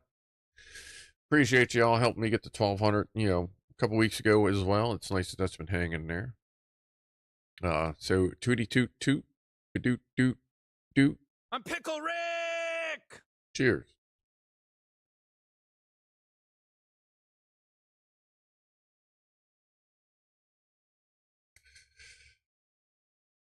Vandalizing when I was a kid, but it didn't break people's stuff just, you know, to do it. Yeah, like I did a bunch of dumb stuff when I was a kid. There, C2S. But geez, like the extent that kids go to nowadays, especially when it's some dumb fucking TikTok challenge. And there's Ed. Thank you, Ed, gifting 10 memberships to the Gaggle of Goofballs. The channel membership where I try to put out 2 videos a week. That's been rough lately, but I'm still getting them out. Let's see. It's David Garcia, Peter Harkins, Kevin Peltola, Sharky, Vince UK Fixer 69, Mario Nels, Good Luck Babe, Ian Schloner, and Paul Tucker. Welcome and welcome back. Appreciate that again there, Ed. I don't know why you keep doing that. Like, aren't you trying to save up for some shit? And he fell asleep. Yeah, I almost fell asleep earlier today. I only got about 5 hours of sleep because of Ed, because we were doing stuff and shooting people. Redneck Atheist, I got into a bit of trouble as a teen. 1 year probation, 80 hours of community service fixed that. Yeah, I got into a bit of trouble when I was a teen. Oh, yeah, including something involving the word Beretta, but anyway. Yeah, but I never hurt anybody.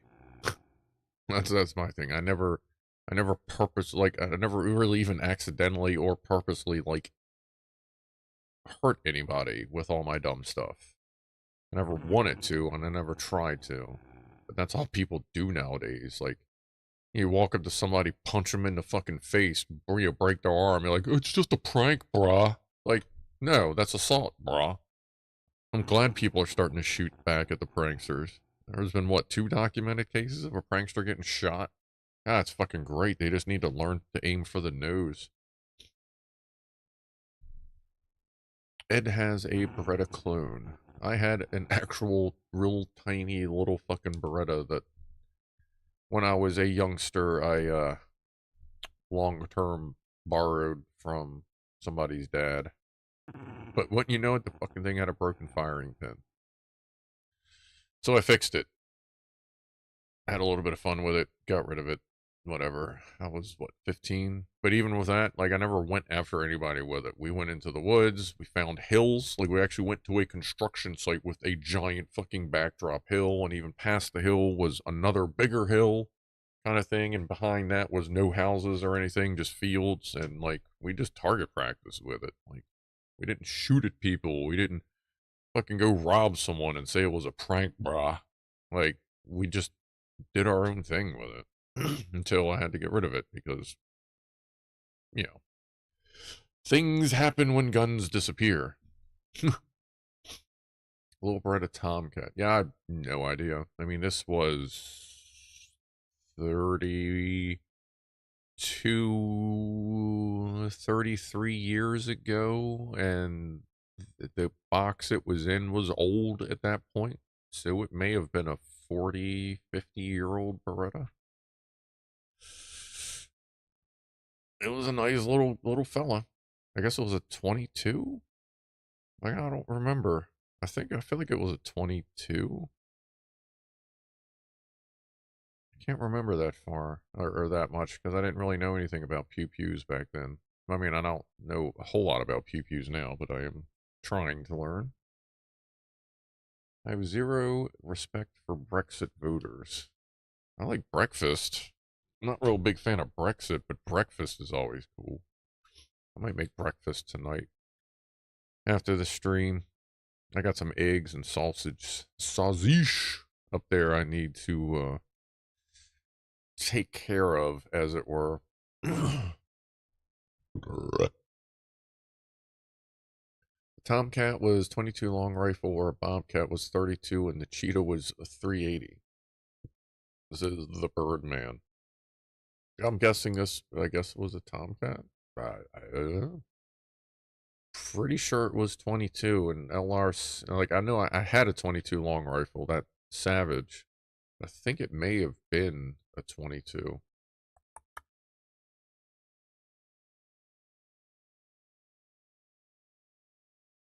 Chippy's feeling less than awesome about Brexit. And I guess I understand that, at least to a point that I can. Lost sound. Who lost sound? Did I lose sound? Did the gun lose sound? I mean, the gun was pretty loud. I mean, not that loud. Shouldn't we have lost sound? According to this, I didn't lose sound. According to Graham Shaw, you're the problem. So you should have saved those memberships to upgrade your headphones that you just bought.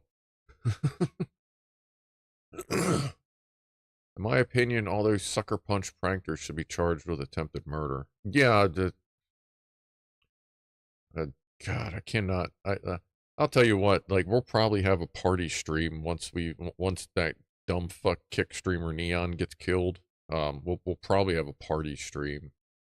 Like, I refuse to, like, watch any of his garbage, but I'm sure once it finally happens, we'll know about it. You know, Atozy, Charlie, what, internet anarchist. I'm sure they'll all touch on it once that kid gets fucking killed. And like we'll just celebrate. Because that'll just be another fucking waste of flesh off the face of the planet. At least his body can be used for fertilizer. You don't know who that is, Sab? You don't want to know. His entire purpose is to go and kick, assault people, threaten to R-word people. Like, he got temp banned from Kick for threatening to do horrible, horrible things to a child because the child was basically making fun of him. So he sat there live on stream and said he was going to come to his town, hunt him down, and do bad things to him. 3-day ban. No other repercussions. Now he's somehow traveling the world and like going over to Israel and harassing the police, he got his ass kicked over there a little bit. He got thrown in jail and he still kept doing it. And I think at this point, he's just going to piss off the wrong person and they're not going to beat him up. They're just going to beat his ass to death and then we can all celebrate. Really nothing you want to pay attention to. Because really, if you go there and you follow all the people that love him, everyone that's like cheering him on, they just want to see him get fucking killed at this point. Because they know he'll pretty much do whatever the dumbass audience wants him to do. So, it's whatever. I don't know what you got going on there, Ed. You said the baby hit a button. Did she tug a wire? Do you need to turn it off and back on again?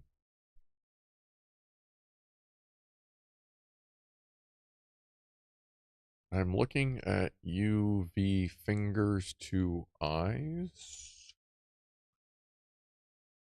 And then there was this one guy.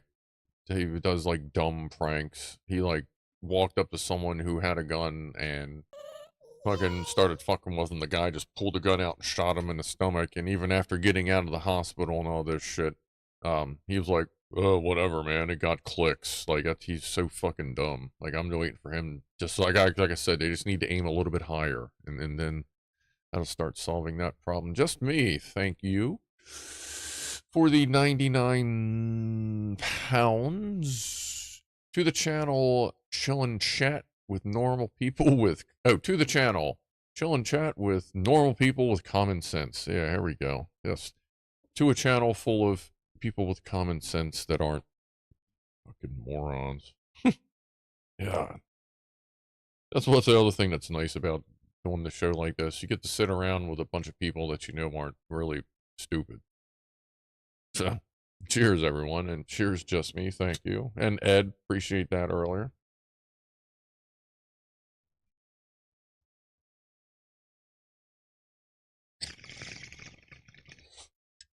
Reloaded YouTube. Alright. You can't buy common sense. No, no. And it's illegal to fix stupid, so... Well, in most countries, it's illegal to fix stupid.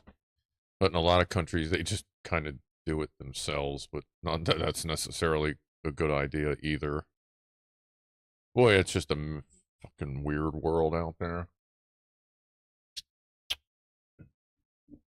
Gramshaw's cat just came back in from hunting. Did they bring anything with them?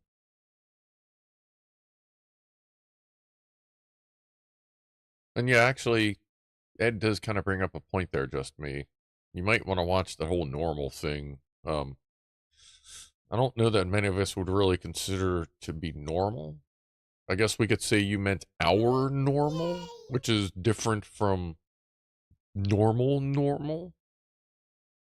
See, there you go. Thank you, Chipmunk, for 2 pounds. I am not frickin' normal. I mean, there you go. Now you've started the revolt. God, don't like. It's fine. Don't worry. Just me will.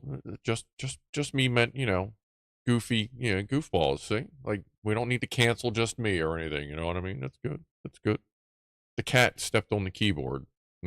Autocorrect kicked in. All kinds of weird shit happened. On the scale of normal. Well, yeah, which end exactly, Jack Attack? Thankfully, no, he has not brought anything in with him, says Gramshaw. Yeah, it's usually a good thing. That can be almost traumatizing sometimes, I've heard. Although I generally find pieces, like little pieces of bread. Sometimes the dude will drop off little pieces of bread at the front door. I guess he's trying to give back.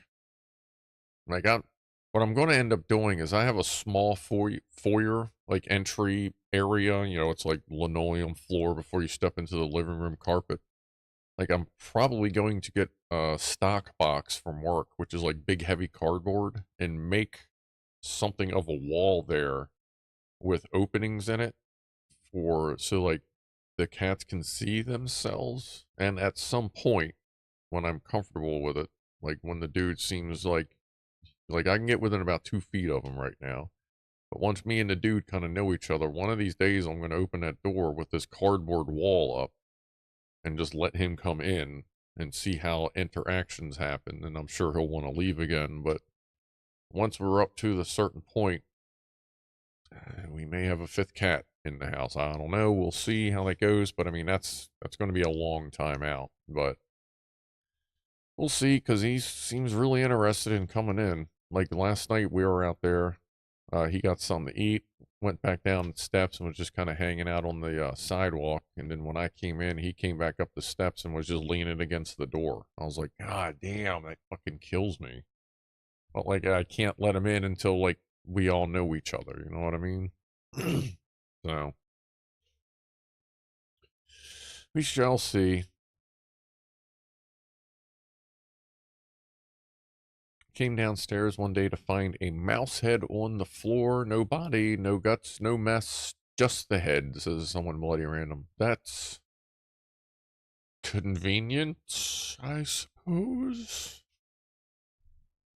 Grimshaw, I have had to wipe up blood from mice and birds more times than I can remember. Yeah, that doesn't surprise me.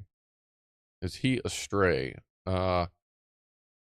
He was an indoor-outdoor cat of a gentleman that used to live across the street. He was an older dude.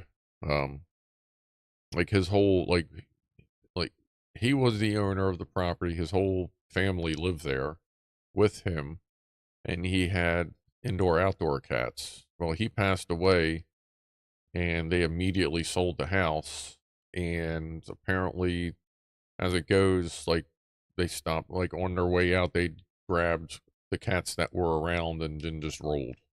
So apparently the dude was out. And now, he got abandoned. And now he doesn't trust people as much, obviously, because, like, his people left him. So, like, he's getting used to, I guess, me and the neighbors and whoever. I don't know. Obviously, I don't know how close he is to other people. But, like sometimes I'll come outside, he'll kind of just walk over and he'll just sit in the grass, like near me a lot sometimes. Like if I'm sitting in the back patio, like a lot of times he'll come in the backyard and just like flop around and chase bugs. Saw some lightning bugs the other night, so they're back in town. That's cool. So, Ed identifies as neurodivergent. Yeah, it's definitely on that spectrum, as it were. So we'll see how it goes. I'm not going to rush it. I got to make sure my cats are comfortable with him as well. And not that I'm trying to be mean or push back, but it turns out he's been out there for almost like 5 years, because I have pictures of him that I found, like, that I've just taken of the yard, and I've been like, there's the dude. He's like in a corner, like laying in the grass or whatever. So he's been out there for quite some time. He's got a little house over there with a heater in it with the neighbors. I have a heated house that nobody really uses, but it's there and it's plugged in. And he generally seems to stay in this area, but I know he does go across the street sometimes. But I just don't want to rush anything. I want to make sure everything's good, comfy, because the extra stress isn't going to be good for anybody either way. And yeah, like Fama says, I got to keep him pretty well segregated because he may have, you know, fleas, mites, bugs, worms, ticks, your mom, all kinds of weird stuff could be in there. So I would probably end up,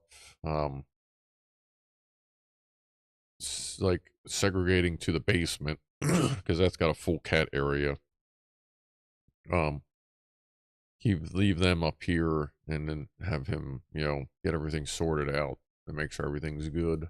But like I said, that's going to be quite some time.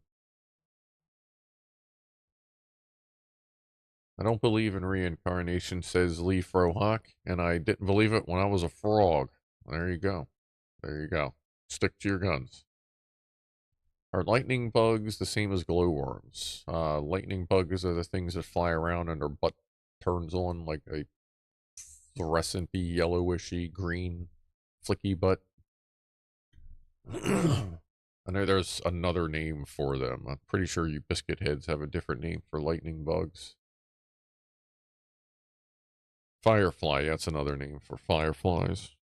We use that over here as well. Yeah, fireflies, lightning bugs.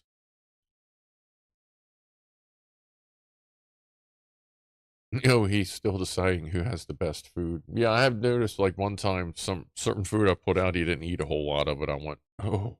I think actually someone on here also was like, well, he's being picky. I'm like, okay.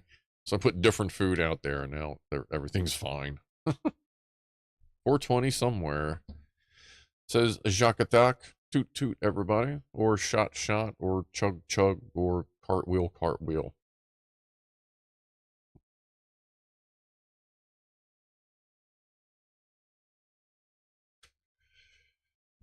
My mom better not be with the dude, says Fama. Probably not. I don't know that she'd fit in his little house. Like it's pretty little. I mean, he fits in it fine. It's perfect size for him. Oh yeah, I'm out of coffee. That means I need to switch to water.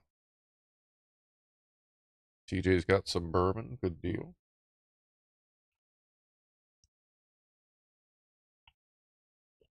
Chipmunk just got attacked by a black bag. Didn't know it was V for Vendetta. Okay, I just tripped over it. That'll happen.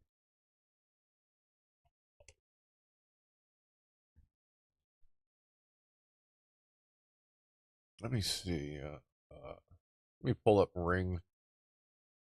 See if the dude cam is connected today. Seems like it's been doing pretty good the past. I'm gonna need my phone. Shit. Guess it's been 30 days since I logged in. La la la la. Oh, damn it. God, don't you hate when you like accidentally hit like one wrong button on your long ass fucking code? Oh. Number. Keep me signed in for 30 days. Thank you. And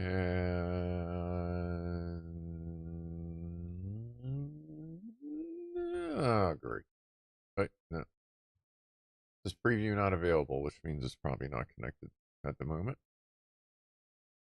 I gotta get around to moving the network, like physically moving all the repeaters and the main router around. I really gotta get stuff upstairs. All right, I'll leave that window open. If it connects, we'll see if anybody's outside. God, that's annoying.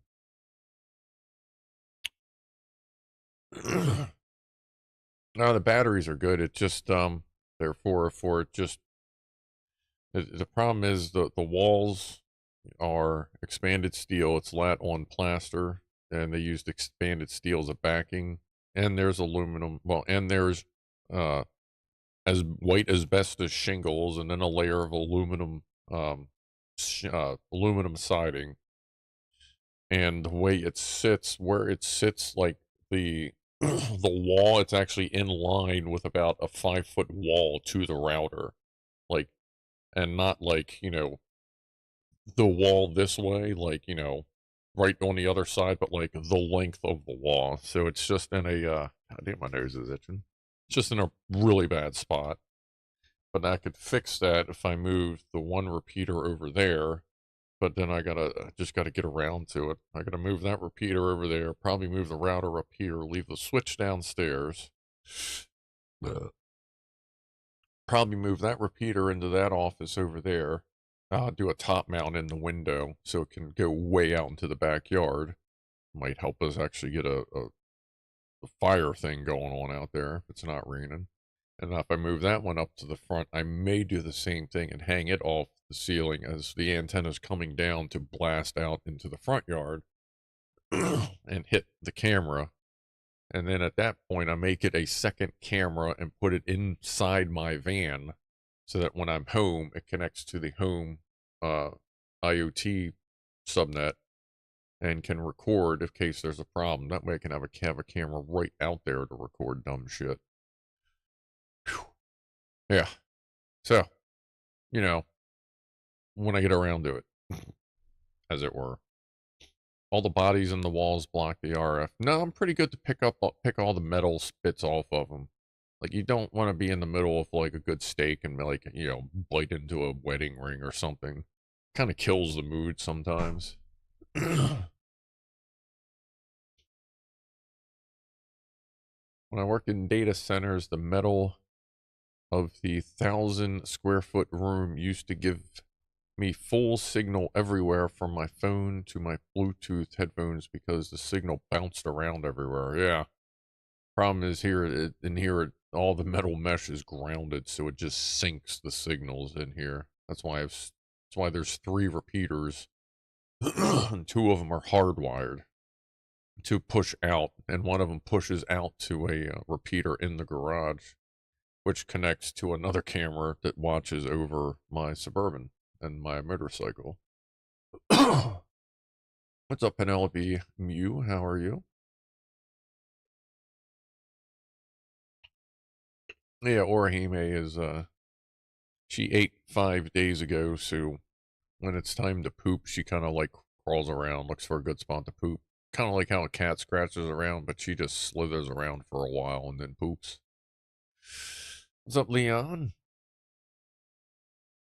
Crackling and loss of audio was actually the video card deciding to take a break, like crash and restart broke, says Ed Bird. Well, that's not great. Huh. Hopefully that was just a random fluke. Yeah, I actually had to stop updating the drivers on my MSI Titan laptop because once they got into the 5.x series of drivers, the GTX 980Ms, neither of them would fucking work. It would boot up into like 480 by 640, like, what the fuck is this? And every time I tried to upgrade them, like, you know, skip a version and update it, it just screws up. So I left them there. I mean, that's running old Windows 10 and it's not eligible for Windows 11 because it's a 4th gen i7. Even though I'm sure it would run it just fine, but I don't feel like dealing with the hacks and such. So I guess eventually I'll probably just put Linux on it. All it does now is operate as a media server repeater for movie night.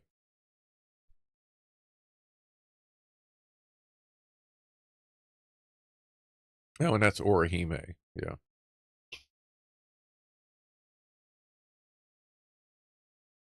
Nom nom nom. Who's married? Next week's meal sorted. Nom nom nom. Says that. Who what?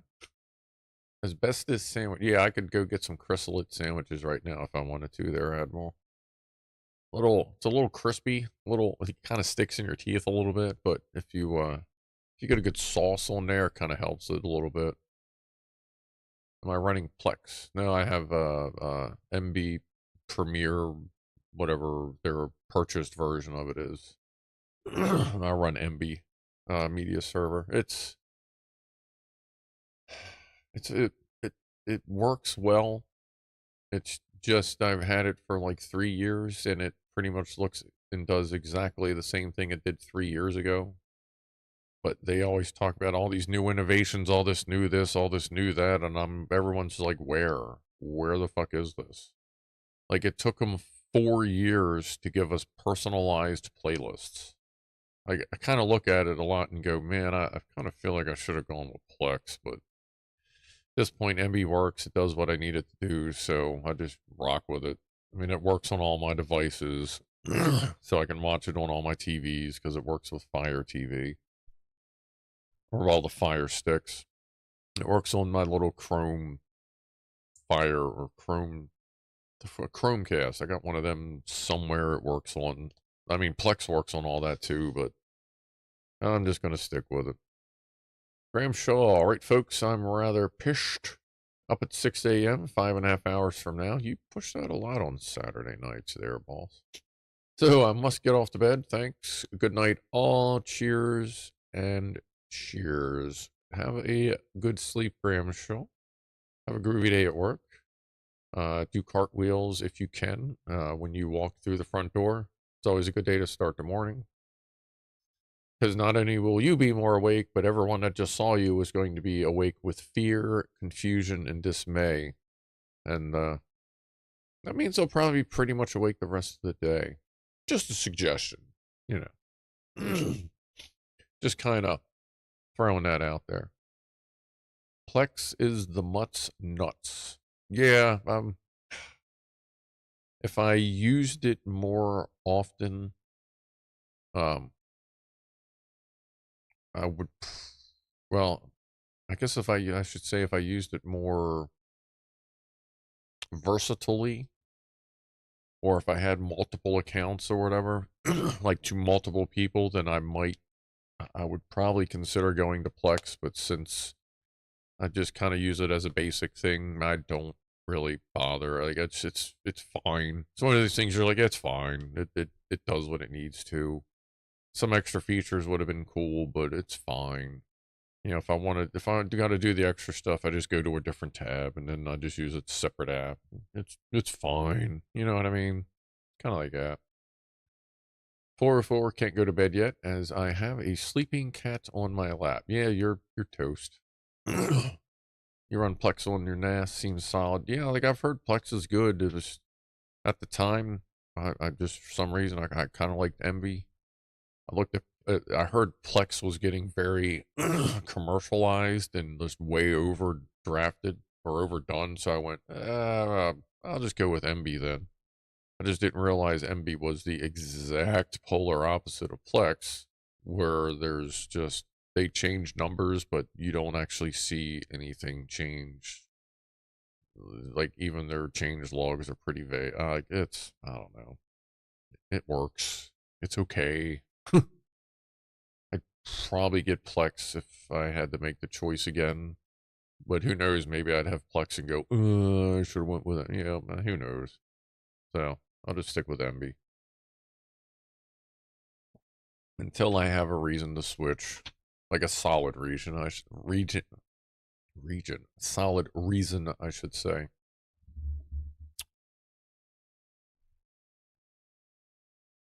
Yeah, if I sit down in the living room, like the cat, like there's always Spaz is always right there. Like sometimes I kind of gotta be like, ooh, can you just give me a freaking minute to sit? Like, holy, because she's just, we can ask Ed. Ed came over the one day and she just kind of just like, hi, just crashed right in his lap. He was like, and I'm like, yeah, she just does that. And then the other cats will start fighting each other for who can come hang out. Ronnie tucks himself, and then eventually I'll scoot over. He tucks himself along my leg, like if you saw that one short. And there's usually Spaz here. Sometimes Spaz will get up behind me on the couch, and then Poofers will come over here, and then Tiny Mama will like be out on the canna, the canna ottoman. What the hell do I call that? The canotaman? Something like that. Some weird word, but yeah, some nights, like, especially if it's stormy out, I'll just go sit in the living room and I'll all just kind of pile around, for a little while, and then they'll kind of be, you know, even if the storm is still going, it's still thundering and lightning, eventually after a little while, they'll be cool with it, and then they'll just kind of spread out in the living room. So, they're good kitties. just every once in a while, you just got to be like, I just need a second just to like, sometimes you just need that moment of like, give me just a second before I give out all the scritchy scratchies. And they seem to understand that. So.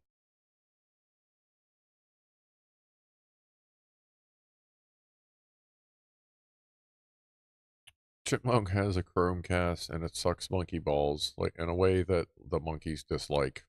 Gotcha. Yeah, that's why I went with the Fire Stick. I kind of like it better. Like, the biggest thing for me was having a physical remote. Like, the Chromecast was cool with, and just control it with your phone. I'm like, I want to do other things with my phone, or I don't want to have my phone to watch TV. Sometimes I want to put the fucking thing down or turn it the fuck off. So it's nice to have a physical remote, which I guess the new Chromecasts do, but I'm kind of at this point, I'm like, sorry, dude, I'm so far into the Amazon ethos that it's nice now having a Fire Stick, because when the fucking doorbell senses somebody, ding, it pops up on the big screen and I can go, oh, okay, you know what I mean? Like, everything's kind of tied together now with Amazon, so Google kind of missed that. Because if the Chromecast would have been easier to use, this whole place would probably be running OK Google. But nope. But even though everything's all Amazon-y around here, it is on its own separate subnet that cannot see like this network. So keep it as secure as I can with the IoT of insecurity, the insecurity of things. It's got its own subnet. And it's nice that TP-Link actually has, you can basically click a checkbox and it will build its own subnet for IoT stuff to keep it isolated. And I was like, that's cool, but I want to, do my own little custom tweakies to it. But something to think about, if you got to get a new router, maybe read the manual and see if it has that, because it is a good idea if you know how to yourself, or if your router has it built in, to get all your gimmicky stuff on its own, like all your little smart lights, your Alexa stuff, all that super insecure shit, like your refrigerators or fucking washers and dryers, I don't know. Put all that on its own network, and then all your computers stay on the main network. Highly recommend doing that if your router supports it, or if you know how to do that. Yeah, read the fucking manual, as Mr. Phil says. If read about it, every router can do it. It's just if it's a checkbox, or if you got to go in and start doing stuff manually with IPs and subnets. It's kind of a pain in the ass, but you do it enough, it's just like, okay, that two, that fucking your mom, that three, that redirect here, port forward this, move that over there. That's why I'm just sticking with TP-Link. At this point, I've gotten so much tweaks and reworkarounds and things hiding this. It's like, man, I don't want to start over. So I'll just stick with that. And luckily, everything, like Fama just mentioned, luckily everything's, I bought into Wi-Fi 6 early on, so everything's still, everything here is the AX1500 routers. So, I mean, that's all, these aren't even on Wi-Fi. It's like my phone and fucking the Alexa stuff, like my phone and like other stuff. Most of it doesn't even use the 5 gigahertz. A lot of the Amazon stuff only uses 2.4 gigahertz, which is fine. I kind of get that, since it's better through walls and shit. So it's more stable, and it's not like one of these things is running high bandwidth anyway. Unfi Dream Machine Pro here. All the IoT garbage is segregated. There you go. Four knows what's up. It's a good way to do it.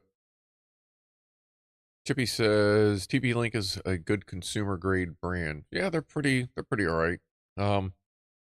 Their one mesh system, where they kind of help that thing as you walk through the house, it automatically kind of moves through the routers. Honestly, I don't know if it's just an okay system or if it's just because of all the signal degradation all through the house. If it's just struggling to keep up with how crappy the house is, but I'm not. I have some issues where I don't think I should, but that's also why I want to move the routers around because they need to be upstairs anyway. There's no reason for them to be downstairs anymore. But I'll get there. See you later, Paul Norman. Appreciate you hanging out there. Have a good week. I refuse to use the router Wi-Fi. Separate separate Ubiquiti APs here. Says Electron Box. Yeah, the actual like Verizon Fios router. Like I got the ONT. Yeah, like I love the fact, and I've said it before. I love the fact that I can go downstairs and just like touch my fiber optic cable, just like ooh. But the ONT is connected to the Verizon router, which all its wireless is turned off. All it does is just have a static IP to my main TP-Link router, and all that does is just pass data back and forth. And then from the TP-Link router, everything else branches from that. So the router itself is acting strictly, basically as a switch, I guess, for the most part, or a pass-through almost, however you'd like to classify it. Because I mean, people like to attack, provider routers, so it's as much limited access and limited functionality as I can put in it as possible. We got something new from 404. This is while I was sat on the throne. All right, let me download that.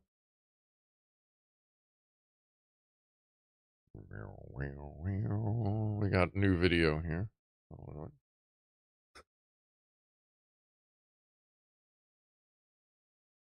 I'd love cats that drink like that.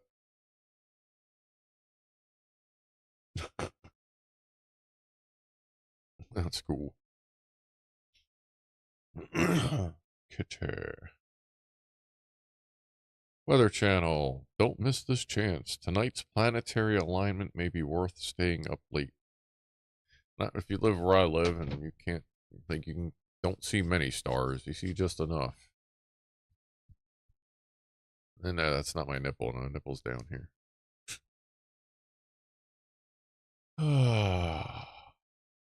Bridge mode, yeah. That's it. Yeah. I forget a lot of the terminology. It's one of those things I don't. It's like I know it. It's one of the things like you don't remember it, but as soon as you pull up the page, you're like, yeah, whatever. It's just like riding a bicycle thing. I think that's one of those things my brain's like, you don't need to remember this because you don't do it every day. You tweak it every couple months here and there, and that's it. So that's one of them terms I always forget. I think you know what I mean. I don't know. I think some of you know what I mean.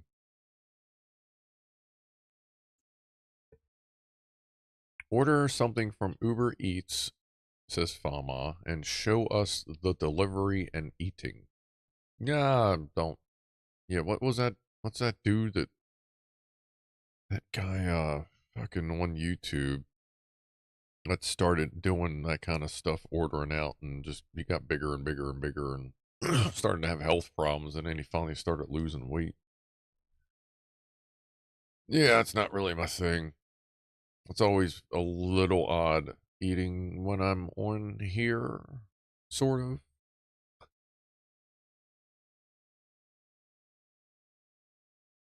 That was Mason. What? Who? Oh, the kitty cat, Mason. Yeah. How many of us are there? Who us? Are where? Old fuckers, you mean? They're Chippy?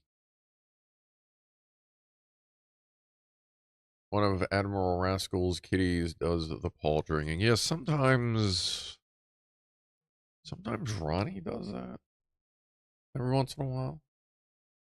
I don't know that Tiny Mama does. I see Lee sometimes do it. When Trent was here, she did it all the time.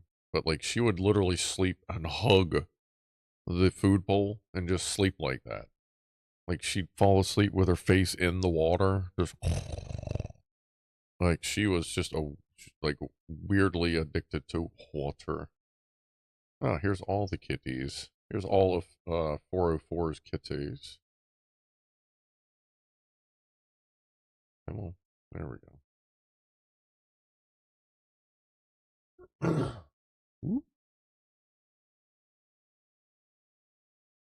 So you also have 4 fuzzy butts, but they're much floofier fuzzy butts than mine. Like they're floofier even than Lee. I feel. Floofers. Ever watched Vern Troyer cooking? When he used knives, it was a waiting game for a finger coming off. I don't think I've seen him cook. Nikocado avocado. Yeah, that's the one, Admiral. Yeah, he just got into that whole eating thing and just kind of started destroying himself. It was like one of those things, and then the fans are cheering him on because, again, a lot of these, your fans are cheering you on because they want you to fail. They want you to hurt yourself, and he was getting a lot of that. And but luckily, it's last I heard. Well, last update was from Charlie. Moist Critical Penguin Zero. The Moist Penguin. Apparently he was starting to lose weight. Health was getting better. So, like, that's cool. If as long as it stays in that direction and he, like, gets better, like, cool. Like, my best to him. You know what I mean? Like, everybody goes through a shitty time in life, and hopefully he is past that and he got some stuff sorted out. 404, they are not yours, you are theirs, says Chippy. Yeah, that's pretty factual. What's up, Brad's Guitar Garage? How's it going down under? Got any shrimp on the Barbie? Shrimp on the Bobby? I don't know. I can't even do Australian. Not even gonna try. Like, I have to ask, do you actually like barbecue shrimp down there, or is that just like some like Crocodile Dundee shit? Because shrimp on a fucking wood fire grill is fucking phenomenal. If you get jumbo shrimp on a nice wood fire grill, holy shit balls. Absolutely. We basically never barbecue shrimp. That's a shame. Like, I'll tell you what, I would actually recommend it. And if you want to, like, go ahead and take this, file it away in, your idea list that, most of us have. Go actually do that and then just do, like, some goofball stereotypical bullshit with it. But it really is fucking tasty. Especially if you get a good, like, seafood seasoning salt on it. With some, like, paprika, a little bit of salt and pepper. What else would be going on? Just like a pinch of Cajun seasoning on there. Both sides. Almost like a breading. Put it on a wood fire. I'll have to do that. See if I can record that. Prawns are small. Shrimp are large. I'm pretty sure, yeah. Pretty sure that's how that would go. What's in the box below Jack D. Flag? What's in the box below the Jack Daniels flag? Oh, that was this chair. That's the box for this chair. Now it is my auxiliary desk. That's where the B-2 bomber was sitting. But now it's my auxiliary desk / Lego project desk. And that's my work phone. I just left it in here last night, so it's halfway dead anyway. You guys get king tiger prongs in the U.S.? I don't know. Most common I see in the supermarket is snow crab legs, shrimp of all sizes, big shrimp, little shrimp, jumbo shrimp, super jumbo shrimp, like shrimp that could probably beat your ass if it wasn't already cold. And then some places will have Maryland, like blue crabs. But generally speaking for that, you just go to a crab house. But we don't really do a whole lot of prawn action around here. Not unless, I guess, some seafood shops may have that, but I don't really go out to eat to, like, seafoody shops. I just go to crab houses. I actually haven't been to a crab house in a while. I really need to get there this summer. see how I can, like, most places aren't going to offer all you can eat anymore, I would think. So I'm going to have to go spend some money on some crabs. Oh, I love eating fucking, God, I haven't had crabs in a while. I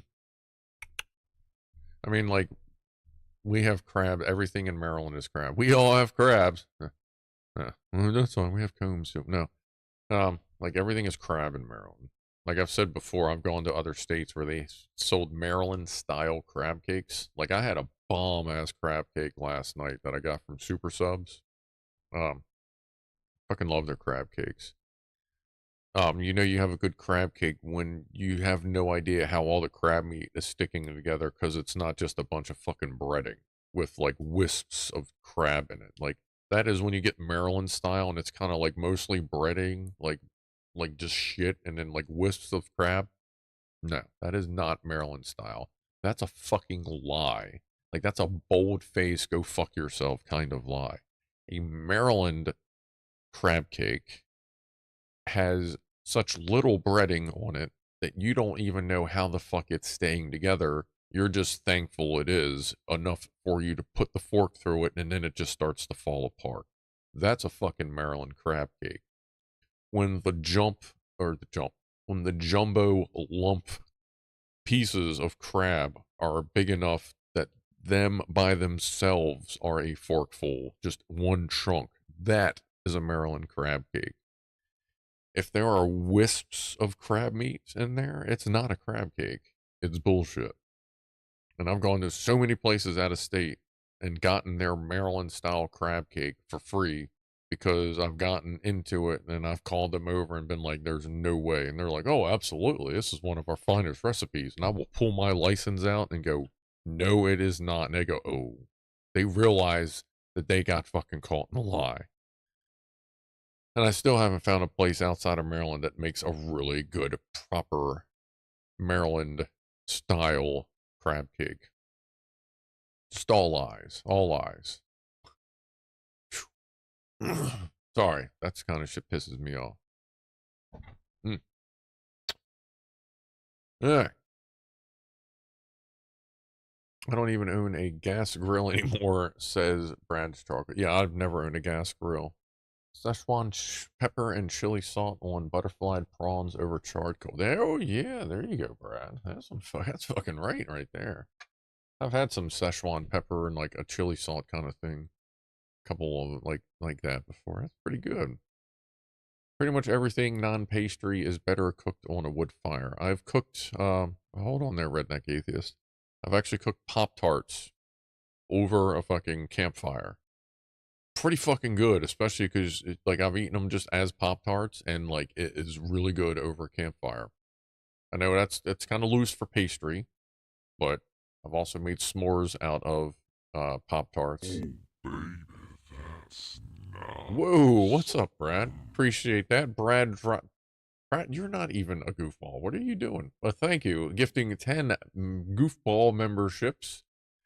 We got Outrageous Otis, James Harris, Steve Adlers, SK Zorros, Oxter Weaselbox. What's up, Weez? Toby Ford, E Faults, Colin Morris, and Rehnquist. Welcome and welcome back. Thank you, Brad. Much appreciated. We had Yakiniku almost every day in Japan. Yeah, I watched some of those. I'm obsessed. There are no yakiniku restaurants unless you go into Sydney. So I have my own hibachi. There you go. Yeah, Brad did like a good, some cool stuff from Japan on his channel. Besides all the cool teardowns and repairs and live streams he does, like, you should obviously go there. Great channel. I appreciate that, boss. Much appreciated. So I have to drive to Maryland for a crab cake. Is there a place you recommended? There's three places actually now. If you're looking for the quick crab cake, you know, you don't need it to be 10 plus, you know, like a 9 plus, like a 9.5 is good. Then you can go to a place like Super Subs, where I go. I pretty much, honestly, I get one like once a week. I get their crab cake, their subs, and I get their, now I've been getting, lately I've been getting their chicken salad, subs, just cutting pieces up and then just chopping the bread up and eating it like a salad because it's just less messy. So for the quick and easy, super subs. If you want fucking 10 plus, like, this is a Maryland motherfucking crab cake. You either go to Jimmy's Seafood or Schultz's Crab House. Jimmy's is over in Dundalk. Schultz's is down in Essex. And both places, they get their crabs off the water within like a mile or two of the place. Like, the crabs are still trying to figure out what the fuck happened as they're getting pulled into the restaurant kind of deal. But those are the two best places you can go. Schultz's is a more of a low-key, chillin' restaurant. And Jimmy's Seafood is more the open atmosphere bar, sports bar kind of, you know, it's kind of got sections, you know, a little bit of restaurant-ish area, the big open bar area. That's the more extroverty place, and Schultz's would be the more introverty, trying to keep it low-key, lights are a little bit dim place to go. But both of them are fucking, have amazing crab dishes. Highly recommend if you come to Maryland. Either one of those places would be where you would go. Not saying that other places don't also have amazing crab cakes, but those are like the king. Like, those are the top. That's most people in Maryland would probably go with Jimmy's over Schultz's. But I kind of like them both in their own way. You know, just a slight difference in seasoning, but they both got their own thing, and I wouldn't really be able to pick one. It would just be like, which one did I feel like eating that day? Honestly.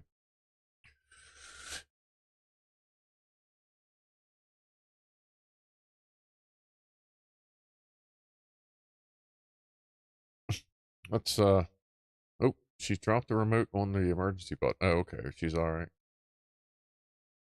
When I was, Chipmunk says, when I was 50 years younger, I shit myself every hour, as most of us did. Not necessarily 50 years ago, but you know what I mean. And she had to deal with it. Now I shit myself every hour, and I have to deal with it. Well, there you go, Chippy. At least everybody's still on the same pattern, you know what I mean? Redneck Atheist says, nah, Pop-Tarts is definitely a pastry. Yeah, it's, some people are like, I know how some people are like, oh, well, it's not, you know, blah, because it's very commercial, I guess. And like, not necessarily fluffy. I guess that would be the right word for a pastry. But I kind of consider them pastries, you know. I mean, they're good. I haven't had them in a long time because it's just too much sugar for me. But they're fucking delicious. I always got the cinnamon ones. What I do, I feel like a lot of people, I would like break off the unpaste, you know, like with the good cinnamon, like paint stripe on there. I'd break off the plain stuff, eat that just to eat it. Then I'd eat around the edges just to get everything and all the extra crust out. And then I would finally eat the centers. Every once in a while, if you got a good one with just the right amount of jelly, you could twist them like an Oreo and pop it in half and eat it like that too. If you haven't ever tried that, do that. Just eat all around the outside. And just, especially if it's warmed up, and just slowly twist and you can pop it like an Oreo. And then have two. We should eat more kangaroo and camel. You can practically feed them gravel and they survive on fuck all water, says Brad. Yeah, apparently that's really all they need, and apparently all kangaroos really do is just go around and punching people. Like, are there really, like, there are a lot of kangaroo punching incidents down there? I feel like most of them are probably tourists, which you should have known better. Brown sugar cinnamon. Yeah, that's it. That's the Pop-Tarts. I fucking love those things. Whether they be raw or like toasted, warmed up. Whether it be raw, quote raw, warmed up or toasted, like they're just always good. You know what I mean?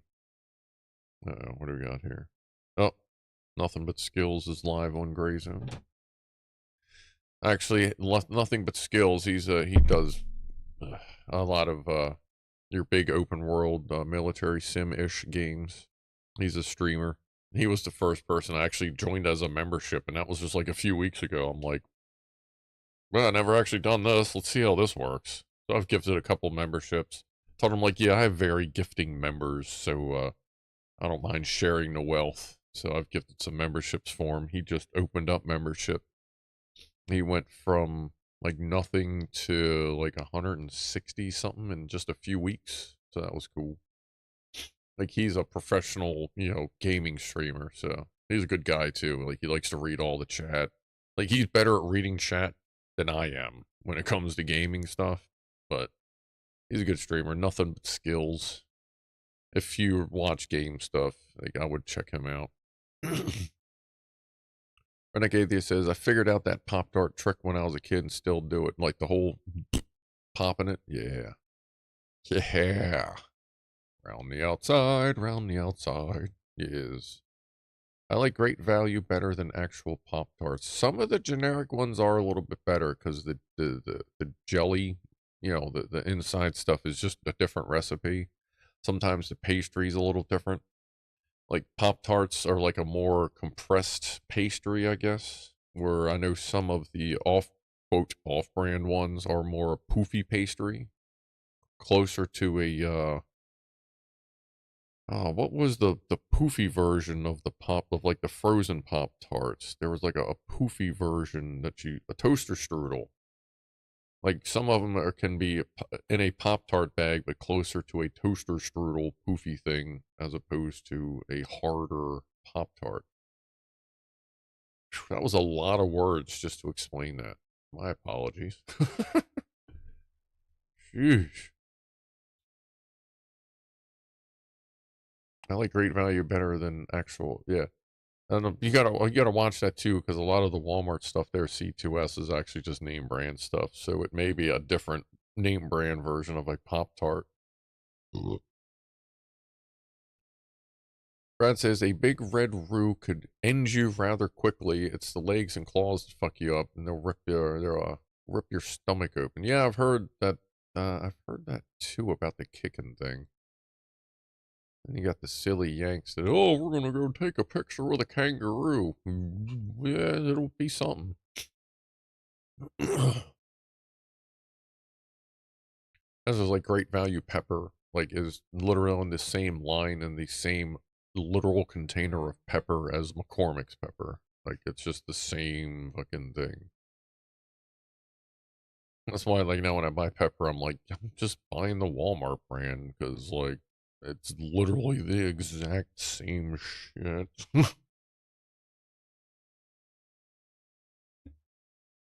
Won't let me join stupid bank rubbish. Yeah, YouTube, well, Google.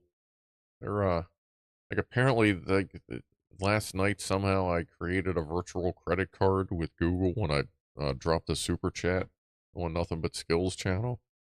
Apparently I clicked the wrong thing and I created a virtual credit card as like a buffer between mine. I'm like, okay, that's cool, I guess. That was weird. But yeah, they're tightening down on their payment stuff, and I do kind of like the virtual credit card thing, because if your number gets ripped, then your actual number is protected. I guess we'll see how secure that is as well. I don't know. Casso, what? I feel like I know that word. Cassowaries. Some Jurassic, hold on. Cassowaries are some Jurassic Park type shit. What are they now? All right, let's Google that. Oh, there's like those like prehistoric looking fucking almost ostrich looking things. They look like ostriches without the big feathers. Yeah, I've seen them, weirdos. And they got the little fucking thingy up here. Say, aren't they like one of the kickiest birds out there besides ostriches? An evil, angry emu. Yeah, that's with a fucking rooster thing. I guess that's a boy, probably. That's a, was Chippy out? Chippy needs to roll. So I thank you, Chippy, for hanging out. I appreciate the phone call earlier. Always good to talk to the chippers. I mean, at this point, you're almost my stepson, so just keep that in mind. Ba-dum-bum. Castle Warriors are cool on video. Yeah. That's a good place for them.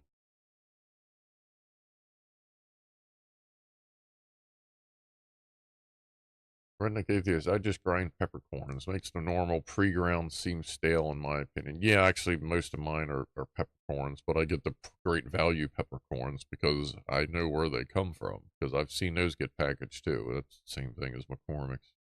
A lot of great value is just McCormick's brand with in a different can.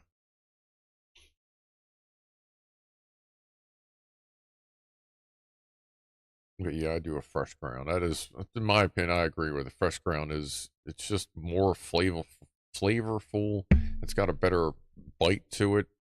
And I mean that in both the flavor aspect and the actual like physical bite of fresh pepper. Because like sprinkle pepper, pre-ground sprinkle pepper, it's like soft. It's not real, like, doesn't have that crunch grit to it, because I kind of grind mine a medium. I kind of like a big grit of black pepper in there, but he phoned it. Yeah, you called in earlier there, Mr. AK. Pretty sure you were here.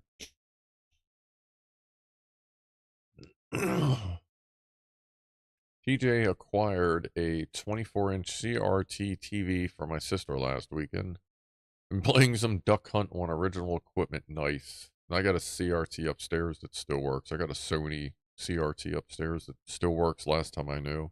And I do technically have a Nintendo downstairs. I could probably do the same thing. But let's see. Oh, actually, holy shit, it's June. That means within like a week or two, it's throw out your big appliance thing. So I can get rid of that TV. I can get rid of the TV in the living room. And I feel like there's something else I need to get rid of. I don't think I'm going to get rid of the treadmill. I think I'm going to keep that. If any worst comes to worst, it's got nice motors in it. You know what I mean? It's worst comes to worst, I just take it off the frame and I have a pretty decent motor and motor controller, if not overly complicated, but I'm sure I could simplify it. But definitely time to get rid of the tube TVs. Yeah, obviously, one's the Panasonic that we gutted on stream approximately 40 weeks ago. Wait, what is today? Today's the 39th, so approximately 39 weeks ago when we gutted that TV. And then I got that Sony upstairs that I guess, as far as I know, it still works. I'm just tired of it being in the way. Yeah, if I toss the TV, the Sony, I'm gonna take the components out because it's a Sony one, so the components on it'll still be pretty good. If you get rid of that treadmill, where are you going to put your clothes? Well, right now it's holding cat stuff, and Ronnie sleeps under it. That's one of Ronnie's, like during the summer when it's warmer upstairs, so a lot of times he'll sleep up there underneath of it.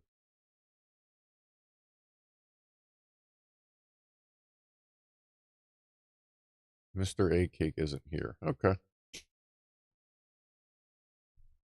Nice.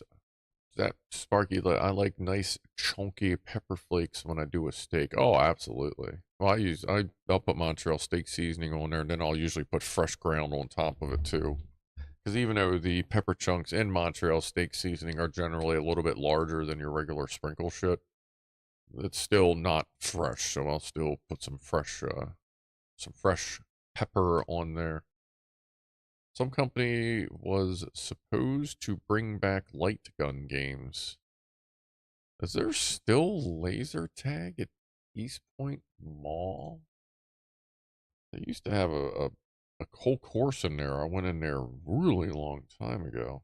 East Point laser tag, East Point Mall. I wonder if that's still a thing. Ultras, no shit.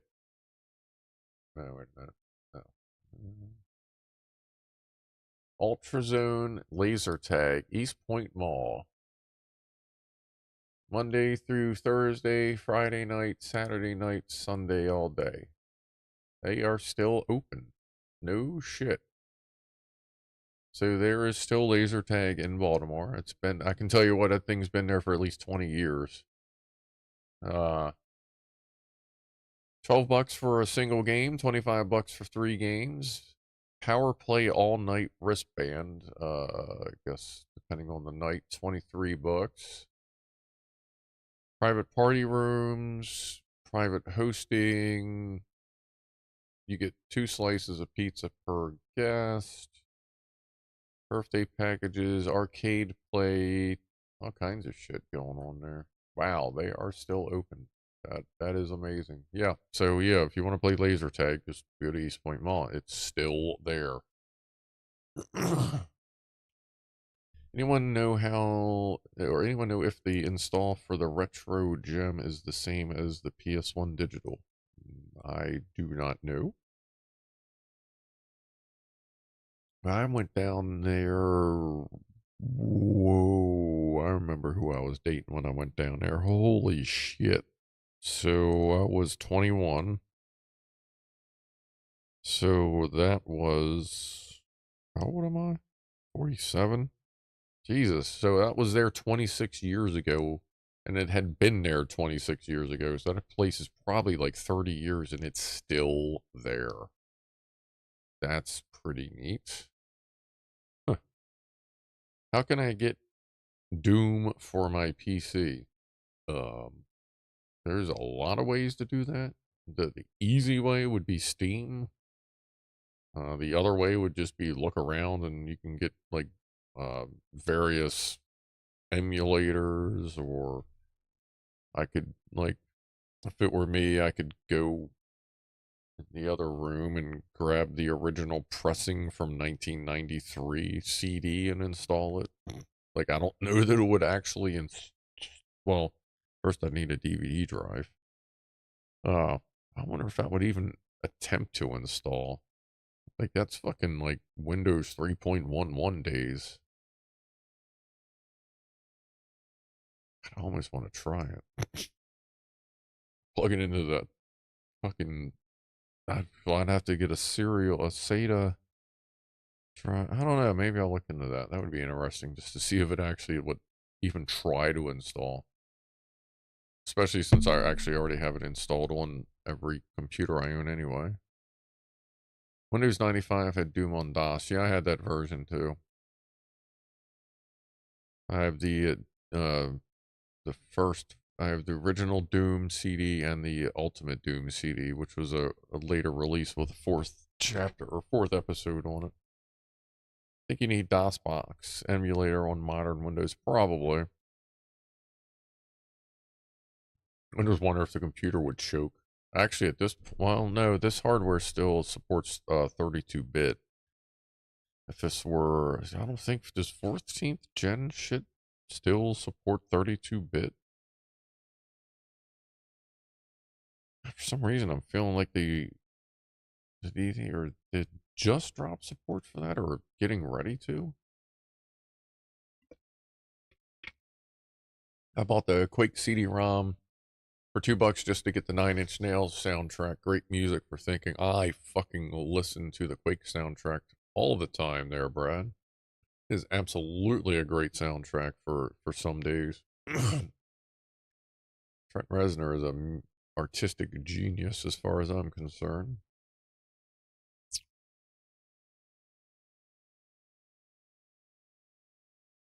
Thomas says to Ed, there was a cable program that used to use for light guns on the TV. Yeah, I watched the thing on how that worked. Can't fucking remember exactly, but it was pretty neat how that actually worked.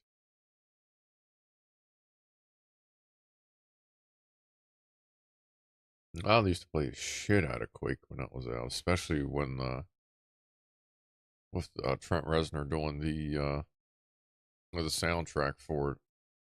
I was like, oh, this is going to be good. And then I was like, oh, this is really good. I got that CD. That's in the other room. I showed them off, not too long ago, all my old game CDs I still have. because I'm old. Love Doom, have not played it in 20 plus years. Want to play it again. Like I said, well, I mean, at this point, let's see. Where's the button? No, not that button. Let's push this button. That'll work. Okay. Doom on Steam. Doom on Steam. Which version is this? Oh my god.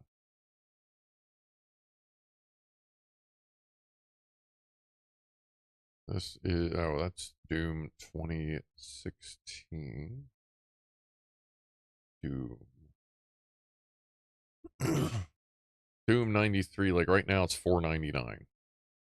And if you wait, like if you want to wait till like 4th of July-ish, when Steam does their sale, it will, it's pretty much always on sale when they do like a big sale, and a lot of times they'll have bundles. Like you can get like Doom 1 and 2, like a little bit bundle, or they got like the super uber holy shit bundle here where you buy the entire franchise, which guess who did that? That's like $100 right now, but that goes on sale sometimes too. But like right now you can get it for $5 on Steam, which even though you don't own a physical copy, which I get it, you know, modern day age, the one advantage you really have with Steam is that once you purchase a title, you, as long as that game exists, as your hardware changes, the game changes with you. Like say if I were to go grab my CD, obviously that CD is not going to install on a Windows 11 PC without modifications or, you know, emulators and stuff. But the Doom I bought on Steam, whether I upgrade my PC, I go buy a Macintosh. If I buy a Macintosh, I still own that license or that the permission to install Doom on that. Like Coach Seagal went from Macintosh, I think it was the M1 or the one right before the M1. Like right around there, he went from there, and then he just built himself a nice gaming rig. And all his titles that he had on Macintosh, he just installed them right on the PC. So that's like the one reason we're owning a digital or leasing, borrowing, whatever, a digital copy has that advantage, is it travels with you. But it is nice to own a physical copy of stuff too. So, you know.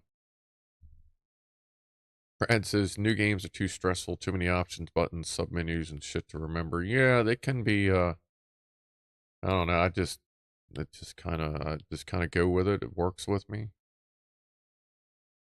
Myself, like, especially because since I grew up gaming on a keyboard, I'm used to just hitting a million, just having to reach around and hit different keys. Like, I still got to sneak a peek every once in a while, but I'm pretty good at knowing what to hit. And most of the time hitting that thing. TJ says I have the full ID software bundle when they had it. Yeah, I have a lot. I have God, I think I have, well, I mean, I got a lot of CDs. No, I haven't done the full ID software bundle. That would be interesting to get. I used to pay a lot of IDs or id software, whichever you want to go with there. Especially anything John Romero touched, that's always just gold. Wow, I totally missed the 8 o'clock toast at night. Jesus Christ, I'm just running my fucking mouth. SendinLightGun.com says Ed. What is that, Mr. Bird? Is there a snake? Alright. Oh yeah, she's fine. She's just chilling. Since she's settled down, she may be getting ready to finally poop.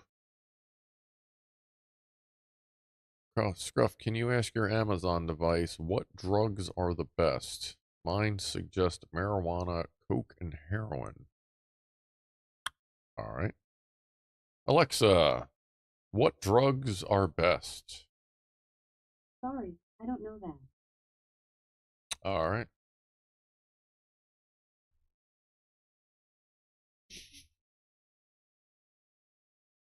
Pop or poop? Yeah, pop or poop. Yeah, Alexa doesn't know, so she doesn't know what drugs are best here, which is, I guess that's fine.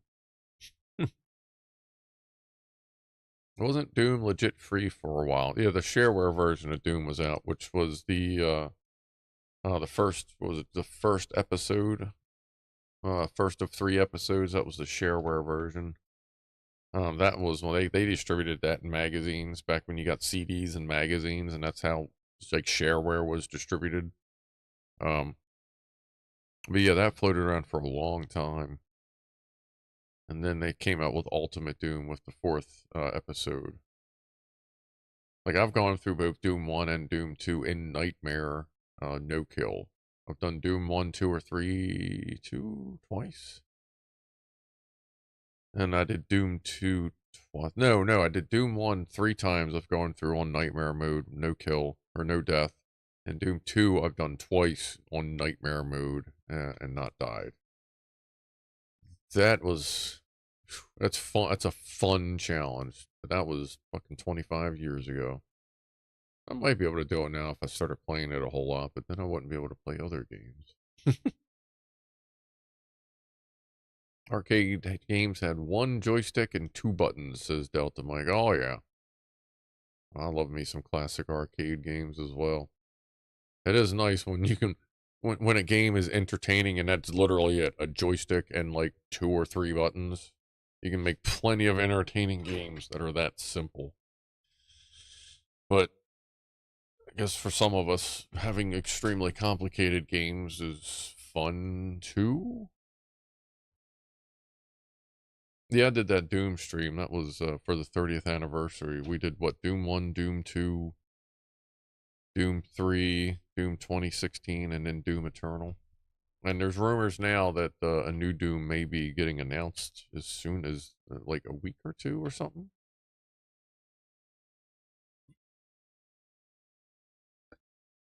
Lockwatcher starting the pancake discussion, which is perfect timing since it is 420 somewhere.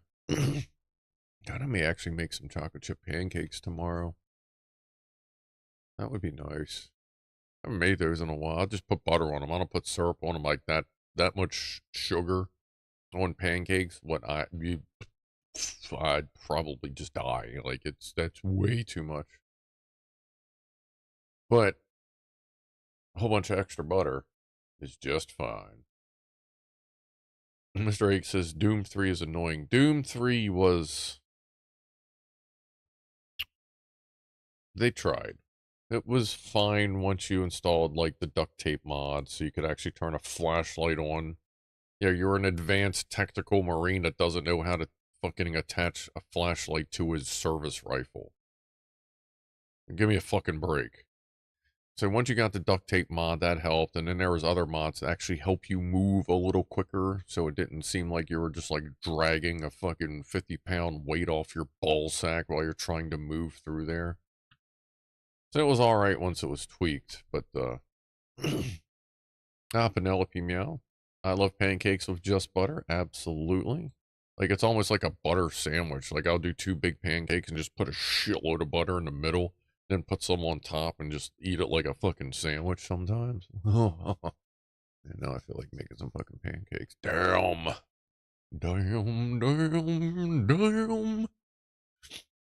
Doom 3 was the last hard copy game I purchased. Says Brad's Guitar Garage. That would probably be true for me in the PC world. But I bought video games for Xbox 360 and Xbox One. I have some, well, I had some hard copies for those, or I think I still have some Xbox One games. But that was until I fucking glitch modded some Xboxes and just got all the games kind of thing. I don't know, my Modern Warfare 2 console, like the original Modern Warfare 2, not the hacky thing, Warzone thing that's going on now.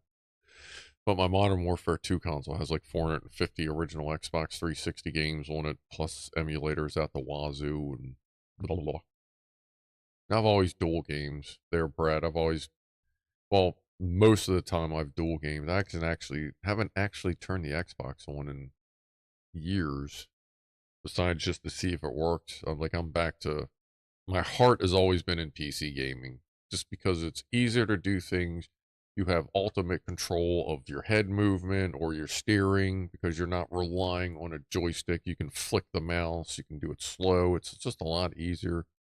And it is nice to have a full keyboard worth of options and not be limited to like your standard joysticks, usually about, 13 buttons?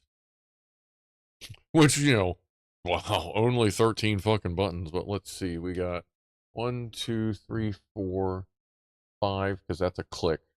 5, 6, 7, 8, 9, 10, 11, 12, 13, 14.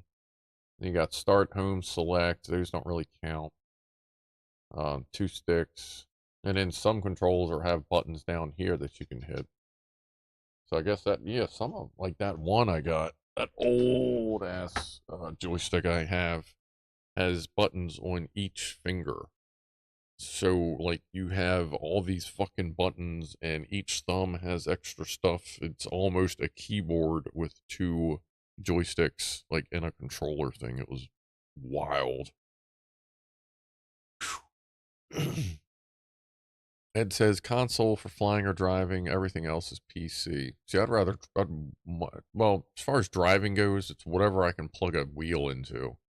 I have an Xbox 360 steering wheel that I'm pretty sure still works on PC. I haven't even tried that with this desk yet, to bolt that steering wheel on. Oh, wow, speaking of which, does anybody here, like, do anything with iRacing? Like online racing, like that whole iRacing thing? Just curious. Because I was at Micro Center the other day to get the Elgato 4KX, and hold on. I was like, yeah, like there's a few salesmen standing around. One of them, like my Micro Center, they have a racing rig with 3 monitors, pedals, seat, race setup, detachable steering wheel, F1, blah blah blah blah blah. The whole setup's $9,000 and doesn't include the monitors, which I was like, okay. But anyway, so 2 were standing up, 1 dude was sitting there, and I was like, yeah, I need to what you need? I'm like, yeah, I need to get the Elgato 4KX USB capture card, please. And he went, all right, Brian, that's you. I'm pretty sure it was Brian. He gets up, dude walks over, and I went, how much is this, like, whole rig? And they're like, oh, it's $9,000, but doesn't really include the monitors. I'm like, that's not bad. All right. You wanted to steal their pedals? Yeah. Well, it turns out this dude, like, he's kind of a short guy, glasses. He's got like the half, like, shaved, like, hard flop, like, long hair flop thing going on. Like, cool guy, really friendly. We started talking. Turns out he's the number 5th ranked player in the world for iRacing League. Like, like so much that, like, he's like featured on their promotional products and shit, like, worldwide. Like, he is like top notch in the racing league. And he was looking at me and he's like, so you like that setup? I went, yeah, it's not bad. He's like, yeah, I could build. He's like, my setup only cost me $1,500. And I went, oh, you do iRacing? He goes, yeah, let me show you. And he opens up the app and highlighted as number 5. He's like, yeah, that's me. I went, holy shit. I'm like, yeah, I guess if I was going to ask someone for a good racing setup, you'd probably be the fucking guy. And then I showed him this setup and he was like, yeah, it's a nice setup. I'm like, we started talking and bullshitting. He actually gave me his email address. I got it over there. I'm going to email him, say thanks. And like, he's like, dude, I don't care if in 2 years, 3 years, if you're looking to build a racing rig, man, just email me. I will help you out. I was like, that is fucking awesome. So, like, he works there over at Micro Center. That's cool as shit. He helped you find your headphones. Okay, there you go. He's a cool guy. I'd rather buy a real, yeah, for 9,000. I think I'd rather just buy a car myself there. Maurice, yeah. Yeah, that's cool, dude. So, I guess if you have any questions about racing, I can contact him. He says he's pretty much like, yeah, if you know anybody that's interested, I'm gladly help anybody get a setup. So I guess if anybody ever wants to get into that, let me know and I can pass along. I can double check with him and pass along his information. I think we're gonna go for like just a few more minutes. I guess we'll go ahead and do a VertoThermoWhoofle here at the end, and then we'll get ready to go. A Logitech G29 wheel shifter and paddles. Now he was talking about Asus Tech. He says, yeah, well, Asus Tech's got some good setups. I'm like, Asus Tech. I'm like, God, it's the bane of the water cooling community because they own the patent for the D5 water cooling pump, which is like the most popular, dependable fucking pump out there is the D5 style. Like DDEs are pretty good. They're all right, but D5s are quieter. They can usually push liquid better. Like they're better with pressure, whereas DDEs are better with flow. But ultimately, you need pressure over flow for especially your bigger water cooling loops. But anyway, wait a minute. You can also, Lockwatcher says, you can also get a sausage on a steak. With pancake on the outside, a breakfast corn dog. Yeah, I used to eat those almost every weekend. They're actually, like, for some reason, I'm not seeing them at the grocery store. I haven't seen them in a while, so I don't know what's going on there. Maybe I was the only one that bought them or something. Cool contact Scruff says Penelope. I love racing a real car. Leadfoot here. Yeah, I used to be,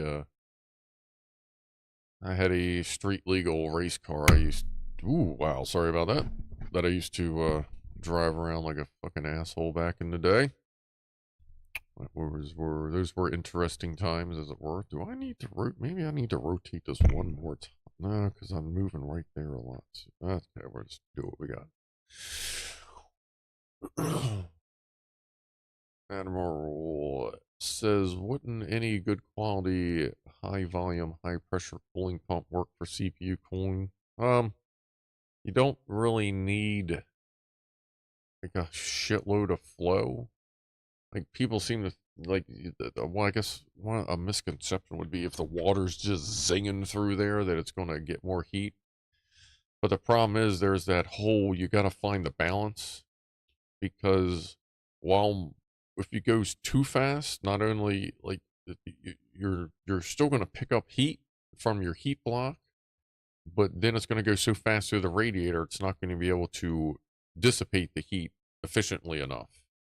So you have to find this balance of flow versus, ability to get the heat out of the radiator with your whatever fan speed you're running kind of thing. So it's one of them balance games that everyone seems to kind of have found that pretty good working point as far as CFM, flow, sound, pressure, shit like that.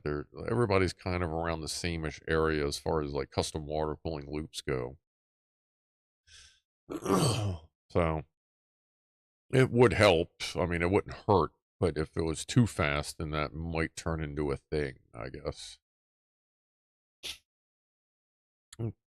Mr. Fail's going to go light the fire pit. The kids are on the way. Have a good night and a good week, everybody. You do the same, Mr. Phil. I will see you on your channel.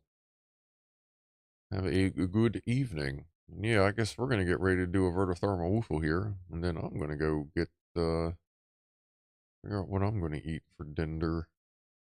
Probably do the eggs and sausage. And probably get on Gray Zone, because that's kind of what we do here.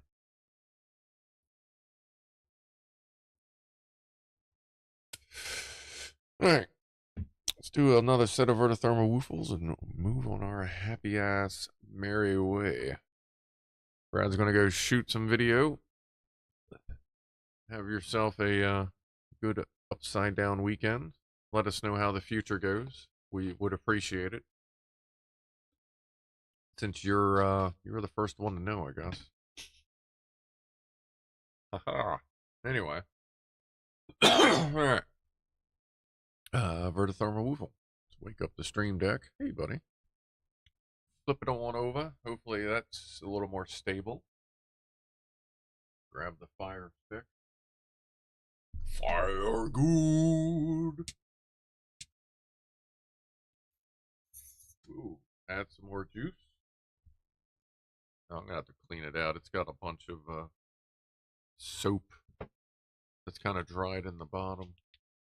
Actually, I probably should just, after tonight, I'm just gonna pour some water into it. Just kind of stir it up. Do it again next weekend. Anyway. And woo. Woo. That was pretty good.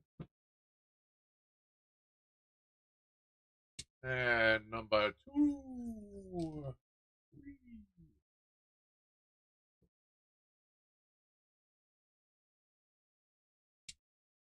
Number 3. Woo. And the close-up one while it's kind of freaking out.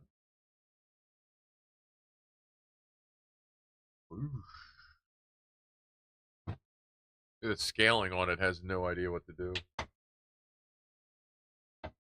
But as I've said, I don't blame the capture. I don't blame the camera. It was not to be designed to be on. Ugh. It was not designed to be left on for hours and hours at a time. Like this is, I would love, like I would love to know if this thing had a time counter in it and like submit it for like most time used, because it just stays on, like especially on Saturdays, like it's on for like 5 hours, sometimes 6 hours. All right, it's getting a little flicky there. Whee. All right. So, now time to go make some eggs and sausage. I appreciate everybody hanging out this evening. I appreciate the donations and the memberships to the Gaggle of Goofballs that everyone has donated, and super chats and such. And I appreciate everyone just being chill, being groovy, and just doing our thing. So, I will probably do a stream tomorrow for Gray Zone. I'll probably just post the link tomorrow-ish. Yeah. So if you're interested, it'll probably be like 1, 2 o'clock, like I typically do. And Wednesday we will start again. If you were late, Wednesday on Lego night we start this London telephone booth. We have that and the lighting kit. That and the lighting kit for it to do. Should go much smoother than the bomber did, since it's a Lego. The instructions on it are fucking immaculate. So we start that Wednesday, and of course I'll be back Saturday in a week. So, again, Oh, hey, I just remembered something. I always forget until the end. Just because I think it's interesting, and I've said this once before, I think, how I usually don't see them during the whole show, but I usually see them after the show. So Spikes 50. Appreciate you hanging out if you happen to be watching this time. I just think it's always interesting that they usually say something after the chat, but that's cool. They got a tiny little channel over there. I believe you have a really nice guitar collection, if I remember looking over there right, which is cool. Anyway, sorry, just thought of that. But yeah, I'll see everybody later. Appreciate you hanging out. Be groovy to each other, and have